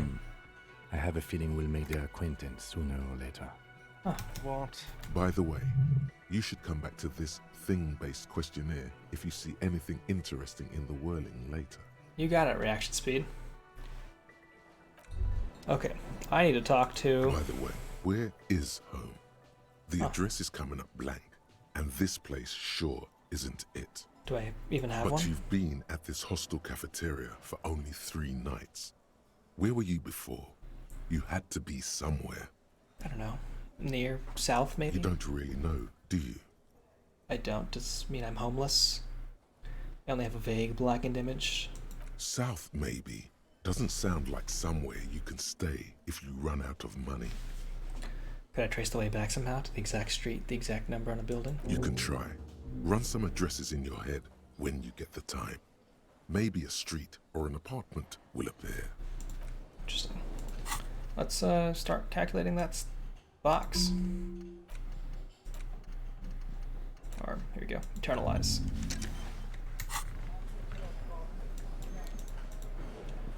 Yes? Okay, so I don't have any money, Kim. I also can't talk to you about that option there because I'll die. Let's save this. I should definitely be saving more often the amount of times I've died so far. Let's step out of the building for a second.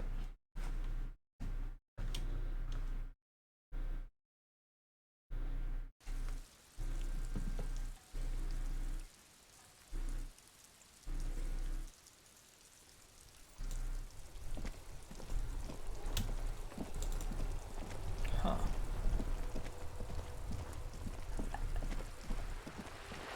So I need to have cash on me. Yes? In like an hour because it's gonna be time to go to sleep. All of my Nightbot messages pass through at the same time. That's fun. Have you played games like this before, like Baldur's Gate or Planescape? I have not played the Baldur's Gate games that weren't like Baldur's Gate Dark Alliance, and I have played through Disco Elysium once before, and I played through Divinity Original Sin. Well, I didn't play through. I got decently way through between Divinity Original Sin 1 and 2, which I was playing cooperatively with Tiny Blue. Yes. Okay. Can I help you? Divinity Original Sin 2 is 4 player. Yes. We had a third member for got it? that. How much are For you again? what? For the room and broken window? Yes. Okay. So I still need that $100. We just talk about how Axton has a similar co-op partner for games he plays, Tiny Blue. Someone that you just kind of know what they're gonna do, so you can like work together pretty well. It's nice. But yeah, we did have a third member of join us for Divinity Original Sin 2, which is fun game. We did not finish because I have this thing I do. Yeah. Where I play through a lot of a game and then I just stop playing it for a while. One thing I enjoy about streaming is that it kind of encourages me to finish playing through a game.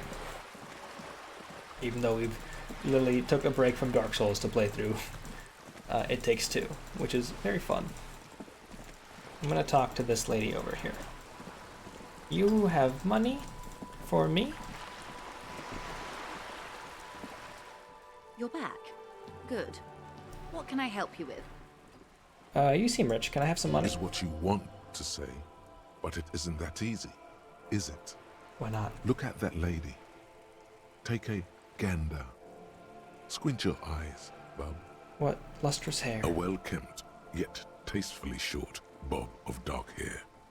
Despite the first hints of grey, she's elected to keep it au naturel, shaped into a permanent wave.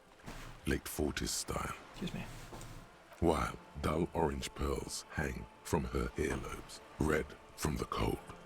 Her light green eyes scan you, full of knowledge and worry. Wealth and all its possibilities. And your point? Now look at you. You misery-clad simian. Barely able to tie your own laces. Your armpits are lakes. A scythe of booze precedes you. Your hair sticks to your forehead, and your underwear feels uncomfortable. Truly. You're poor. Poor as balls. You can't ask this person for money. You're too... ashamed? Yes. You're too ashamed to ask this person for money. Too scared to belittle yourself in her eyes. Those half-precious stones of Odinel. Oh God, the lieutenant is here too. Do not dishonor the force. As I was saying, if there's any way I may be of assistance, please don't hesitate to ask. Yeah, can I have some money? I am sorry. It just doesn't come out of your mouth. Am I about to die? What does is... Oh, I'm about to die. So, our character has lost all their memories after a 3-day bender of drugs and alcohol. But we are a police officer who's come to this town to investigate a murder. And so we're kind of rapidly kind of collecting ourselves. So we're dealing with a lot of fragments of thoughts that we just kind of look at and examine for a brief period of time, like based on interactions with other people. So maybe we talk to someone and we learned a little about communism. And so we think about communism as we're walking around and going on our journey. And eventually we're like, maybe I was a communist. Maybe that was a portion of who I am. And you internalize that. It becomes a portion of your character. These other things like stats like volition are like aspects of your character. Like volition is... There are a lot of these. Volition is how to hold yourself together, how to keep your own morale up. And these are just things that you have stats in. So, my character is particularly empathetic. He sees the world as things that have emotions. He sees like everything has something, portions of it. And so you interact with the world in different ways, and it's very interesting. So the skills that you have that are good, you'll see them comment in the conversations during the day-to-day. Like maybe logic, encyclopedia, rhetoric, drama, conceptualization, visual calculus might have shown up in that little text box. They might have had something, but the game runs a bunch of secret roles in the background. So during that conversation, it'll make a roll for like volition, which you saw, and since I succeeded on that roll, like it says here, I failed that one, but I succeeded on this authority one. But here I failed. So there's a chance it'll show up, and it might not, or it will. It depends on which ones you succeed on, and the skills that you're better at, you'll see more often. Excuse me? I didn't hear you. Her voice is kind, a little hoarse from the wind. What she meant to say was... Thank you, that's all for now.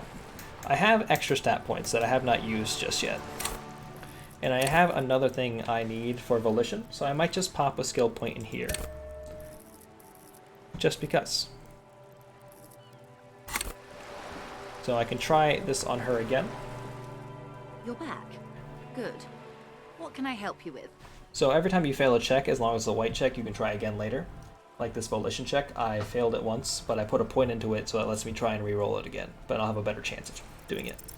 Voila, you're doing it. Yes, I've given up my shame and asked for cash. Really put your back into it. Yell it from the top of your lungs.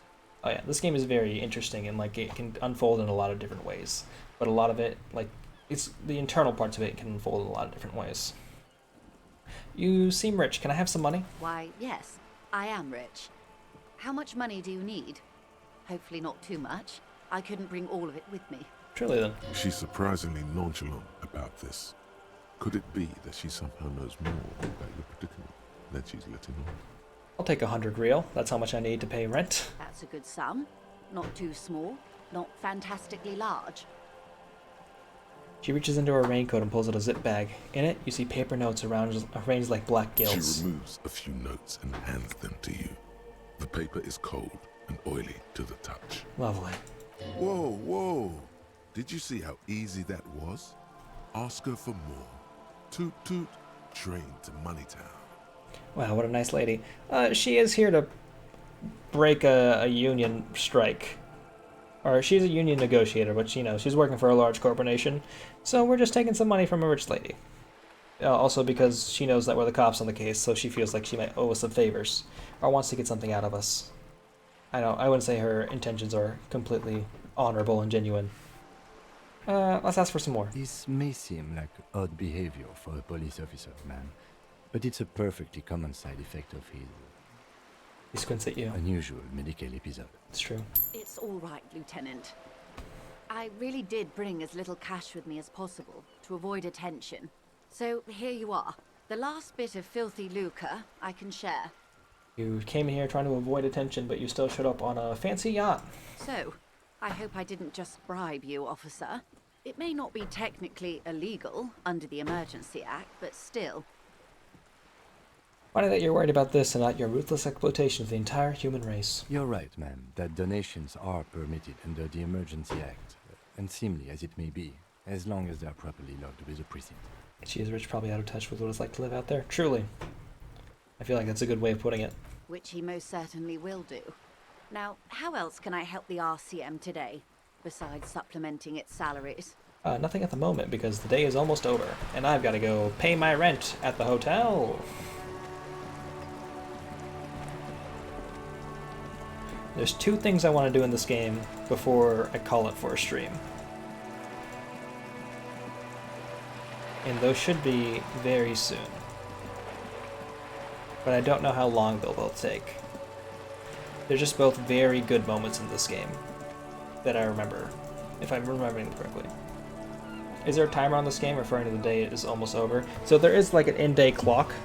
Like it's basically 10 p.m. right now. You can't see it because it's underneath my face.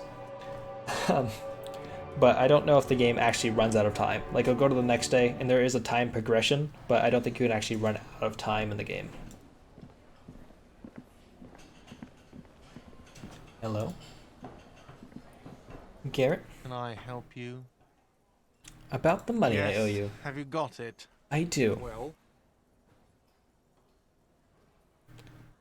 Here's 100 real. Ongi. great. How you Thank doing? you, officer. That's all I wanted. Payment for services rendered. If you continue to stay here, I just ask that you please pay your nightly bill in advance starting tomorrow. That'd be very hard. He's not sorry about his behavior for your sake. Now that you have money, he really wants to make sure you're not angry with him. Truly. I'll unlock the electronic lock to your room. All the doors lock automatically at 9 p.m. Mm-hmm. Please pay for each night in advance starting tomorrow. 20 real per night. I need $16 to have a place to sleep Take tomorrow. a room here too. Oh. Of course. Always happy to have officers from the RCM as guests. Anything else I can do for you? No backseating, but you're an expert at this game. Is that true, Ongi? Have you actually played Disco? We'll talk to you tomorrow, Garrett. It's a powerful emote.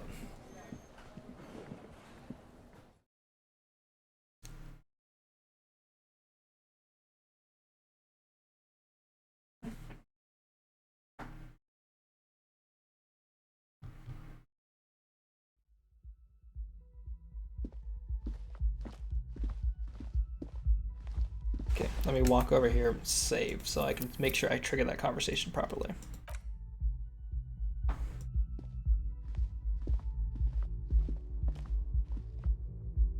This is the door to the room you redecorated.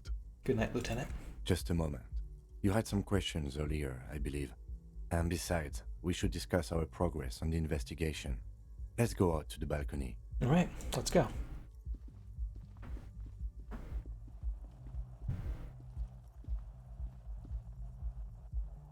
The air outside is brisk. The lieutenant is silent for a moment. He listens to the traffic hum. Then,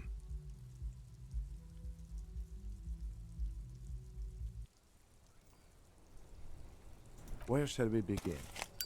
We should talk about the investigation, first and foremost. But I also remember you wanting to discuss the RCM? I didn't know you smoked, Kim. I have a cigarette every night when I go over my notes. It's something of a ritual. Oh. Oh man, he looks so devastatingly cool with that cigarette. How'd you get so cool, Kim? You mean this? This isn't cool. It's an unnecessary trial of will, and unhealthy. The light of the cigarette illuminates a flitting smile. He flicks the ash. Keeping the habit within the parameters he's given himself takes a lot of focus. It would be easy to simply quit. I think I might want to pick up smoking. Do you have any more cigarettes? I apologize, but I only brought one with me. I have exactly one cigarette every night while going over my notes. Right then, the debrief. Yes. It's been a long and eventful day. How do you think today went? Well, we inspected the victim's body, so that's good. It was not easily approachable in that state, but we did it. Our inspection could have been more thorough, as it always can, but we have some leads we can follow up on. Then you shot the body down, which was quite a shot. He pauses, searching for the right word. Damn straight. I'm a sharpshooting cop. It was nothing really, I was just doing my job. I was inspired by your confidence in me, Kim. I admit I wasn't sure whether I should give you the gun, but I'm glad I did. Your shot enabled us to perform a field autopsy on the victim. We found some things we can really work with. Truly. I still feel like we are missing something, and there's still work to do at the crime scene too. I agree. He's right. You could smell it. That something is missing, even under the overpowering odor of the corpse. Now, as for interviews, my list of people to talk to here in Martinez, I mean. Takes a deep drag and looks at the city. That's my forte. Unlike most cops, I understand how important communication is in our line of work. Very important indeed. Well, we conducted an interview with Everard Clare. We did. He wasn't particularly forthcoming with useful information, however. He's a tough cookie, that one. We talked to Joyce Messier, but didn't get any information from her. I have a feeling Joyce knows how dangerous the situation really is. We have to get her to talk to us. So, Angi, we are a cop who showed up in town 3 days ago, but then we went on a very long bender. Came here to investigate a murder. A man was killed and hung from a local, right over here. I'm pointing at the screen, like you can tell, but back here, behind this hostel. And so I forgot everything about myself because I spent 3 days binging drugs and alcohol, so I don't know anything about myself. But then my Kim Kutsuragi showed up, and he is from a different precinct, and we're working together to solve this murder. And at the same time, I'm trying to discover who I am as a person. It's kind of like a game of conversation. It's like a journey of self-discovery wrapped up in a murder mystery. It's a very interesting game. I think it's very good. I played through it once, and I'm playing through it again because they released a big voice acting patch for it. Above all, though, today was exhausting. What's with all the running? You run a lot. Is that a standard Precinct 41 practice? Do we trust Kim? Kim is absolutely the one man in the city we can trust as much as we can. He is your best friend. He is the guy who's there for you. He doesn't trust you initially because you just spent 3 days on a bender, and he's like, this guy sucks. This guy's the worst cop to ever work with. And a lot of the game is also you kind of building this relationship with Kim. And it's very interesting. But yes, we trust Kim. I trust Kim. You don't have to trust Kim. I have a really good theory about why you're running so fast, son. Just you wait until you get up tomorrow. I'm training for a long-distance run. I want to raise money for charity. It's impressive, especially for a man your age, and in those hills. He nods, thoughtfully tapping his finger on his cigarette. Nice shoes, by the way. Thank you. I like the green. Goes with the orange. He looks at your snakeskin shoes and smiles suddenly. Thank you for the compliment. We could manage it even in wooden clogs. There are uncanny running reservoirs in this body. God knows why. So, what are our powers exactly in the RCM? They're quite limited, actually. The power officers of the Revachol Citizens Militia exercise most frequently is imposing fines of up to 1,000 real for offenses, in accordance with an interdepartmental schedule. 1,000? Why not more? The RCM's primary role is to ensure safety. We are not really supposed to play any part in the economic structure of Revachol. Wouldn't that be an easy power to abuse? Yes, although indirectly, as citizens can always request records from their local station. Officers of the RCM have been known to take bribes of less than the prescribed fine amount. It undermines trust in the RCM. Okay, what else? We can arrest people, of course, but rather than bringing someone in directly, it's preferable to serve a station call slip. It prevents confusion and overcrowding. How can we be sure the arrestee will show up? You can't. Those who don't show up become fugitives, though, and have fewer legal rights when they are eventually caught. It's about power projection. Thus far, they seem to mostly show up. That's good. When power calls you, you come. But power itself is a fragile trick of perception. And if someone resists? We are permitted to use whatever force we deem necessary, even lethal. Well, have I ever killed anyone? That's an improbability. Perhaps even impossibility. Huh. Of course you've killed people. It's somewhere down there, melting in all the drink. I don't know if I really want to know. Precinct 41 is known for a higher than average rate of police violence. He's not judging you. He's respectfully acknowledging the difficulty of working in your precinct. Who makes all these rules? The coalition government? Yes, the international community's mission in Revachol, and the moral intern more broadly. The RCM was formed by the coalition government to restore order in the international zone after the revolution. So we did. Now we attempt to maintain that order. No more, no less. His gaze is absently minded, fixed on a window below that just went dark.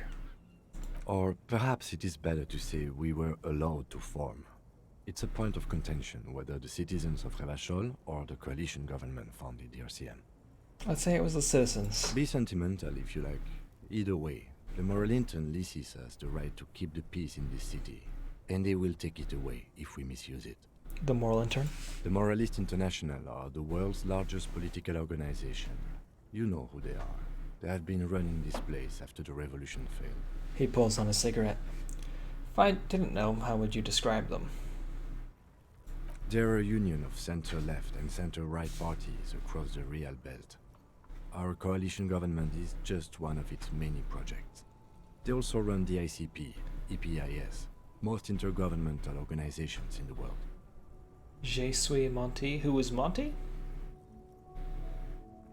I am Monty? I think one of those is probably right. What do they believe in? What do they believe in? They are DeLoreans. They believe they continue the humanist project set forth Means I'm melting. Oh. Day 4 centuries ago. Others say they are just technocrats. I got I correct, and that's like a third of it. That's pretty impressive. In J honest opinion. Yeah. What is their symbol? Interesting question.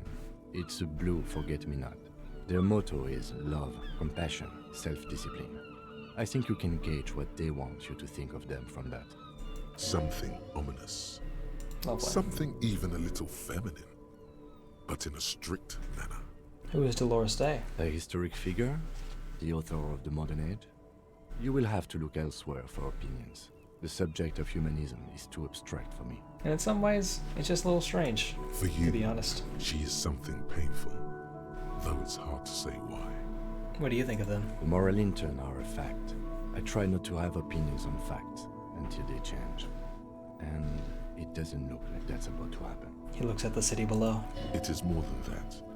There's some kind of affection in him. You like the moral intern? Yes, I did, when I was younger.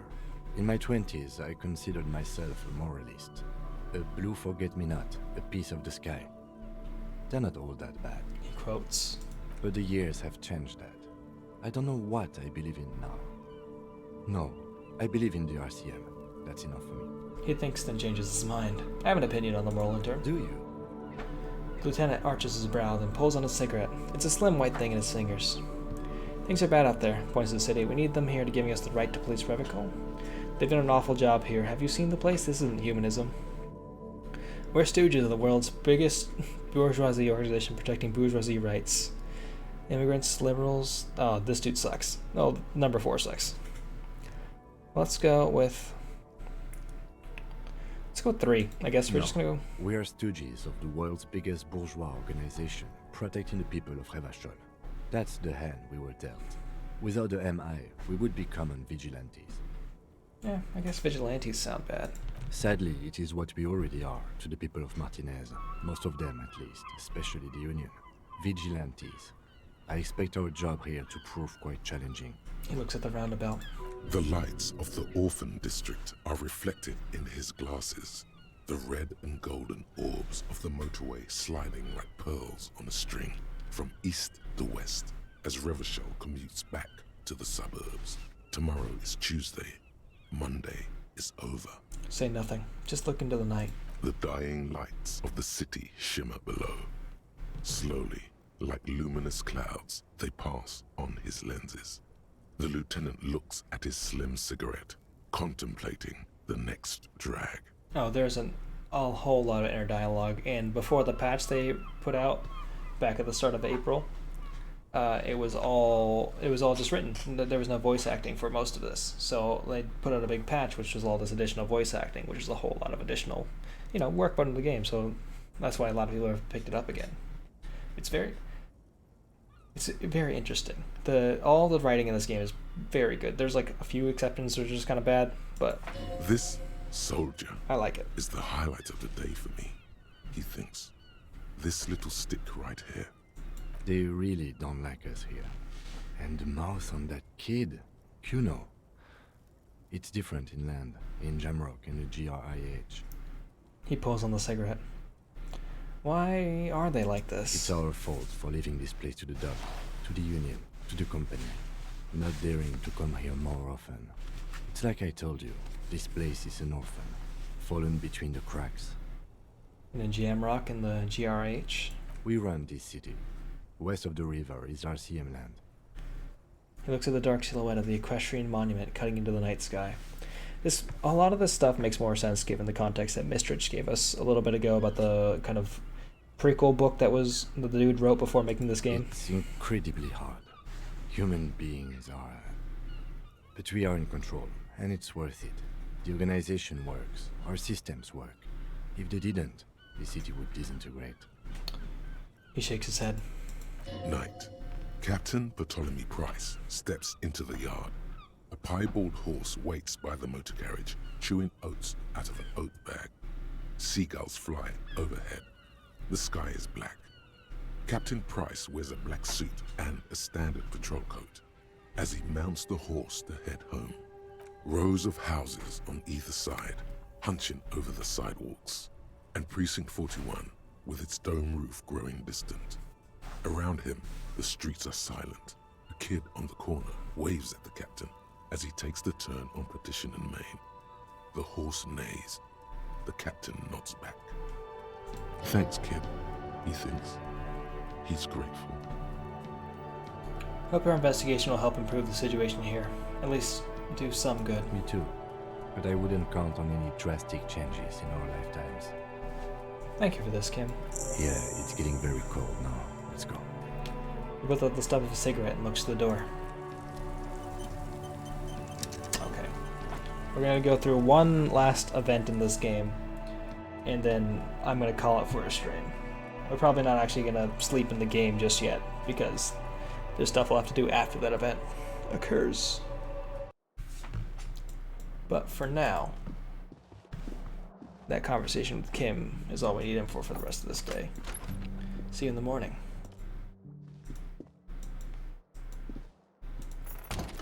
Bye. And now that Kim's gone into his room, we can step back outside and we can go back to look at the corpse.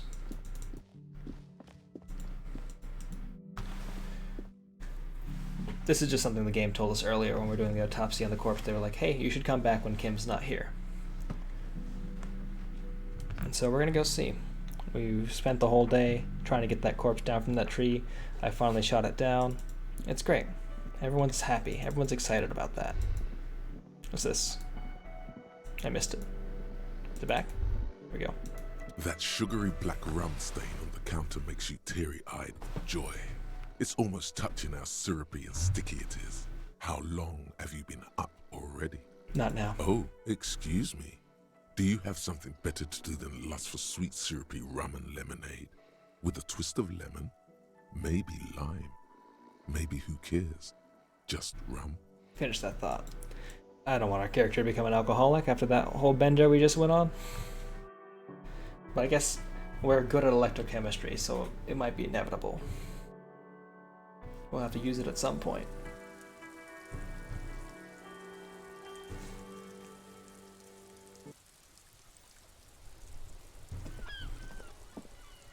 let's go check on the corpse.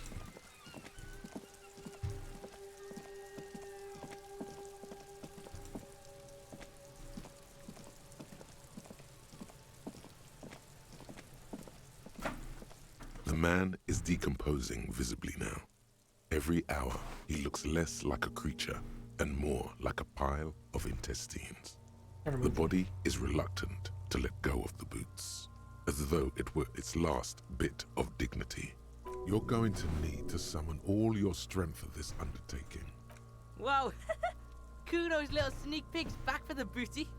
Yeah, fuck it to pieces for us, liar cop.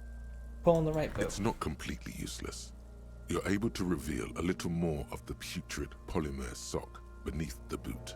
Pulling the left boot. It feels like the leg is going to come off along with the boot, but you're able to get the boot to move a centimeter or two. See? The corpse doesn't care if you try to take his boots. He doesn't need them. He's probably glad to get rid of them. Trying to twist the boots off one by one. This is the right method. It takes some time, but eventually the boots come off, with nasty slices of polymer sock stuck to even bigger pieces of skin and rotting flesh. Look, he's skinning the fucker up good. Pulko style. Hell, keep at it, pig. Takes down The the legs damage. look like they've been clawed at by wild animals. As for the boots, you can't possibly do anything with them until you've cleaned and disinfected them thoroughly. Yes, these absolutely need to be washed before. The stink is incredible. Didn't the Whirling have a kitchen? Alright, so this wasn't the event that I thought it was. But we've got those boots, so we'll save that next thing for tomorrow, when I'm going to continue streaming Disco Elysium, starting tomorrow at 8. I've gone 30 minutes over the stream time I'm trying to do. I'm trying to cut down my stream to 30 minutes. But here we are. Anyhow, y'all, thanks for coming by. I really appreciate it. On Thursday, or tomorrow, Tuesday, I'll be streaming more of Disco Elysium. And then on Thursday, I don't know exactly what I'm streaming. I might be streaming more of the Haunted PS1 demo disc, but there's a few indie games that are coming out as well that I might want to check out. And then on Sunday again, Tiny Blue and I are going to finish up It Takes Two, a game that I think is very interesting. And I'm very excited to go back and finish it. I know we were like very into it. We weren't sure if we were actually going to stop playing because it was just that good. But thanks y'all for coming by. I really appreciate it. I'm going to go find somebody to raid. I'm pretty sure I know who we're going to end up raiding. But still. Yeah. So, thank you for coming by, Axon. I really appreciate it. We're going to raid Illithid. I've raided him before, but he's playing through more of the Haunted demo disc. If y'all don't know, drop him a follow. He's a great guy. He's on the Clock Tower team. He's playing a lot of cool indie horror stuff. He's playing the Haunted PS1 demo disc right now. And, you know, just thanks for coming by, everybody. I really appreciate it. I should have hit this button earlier because now I have to wait 9 seconds. But, yeah. Bye, everybody. Appreciate you coming by.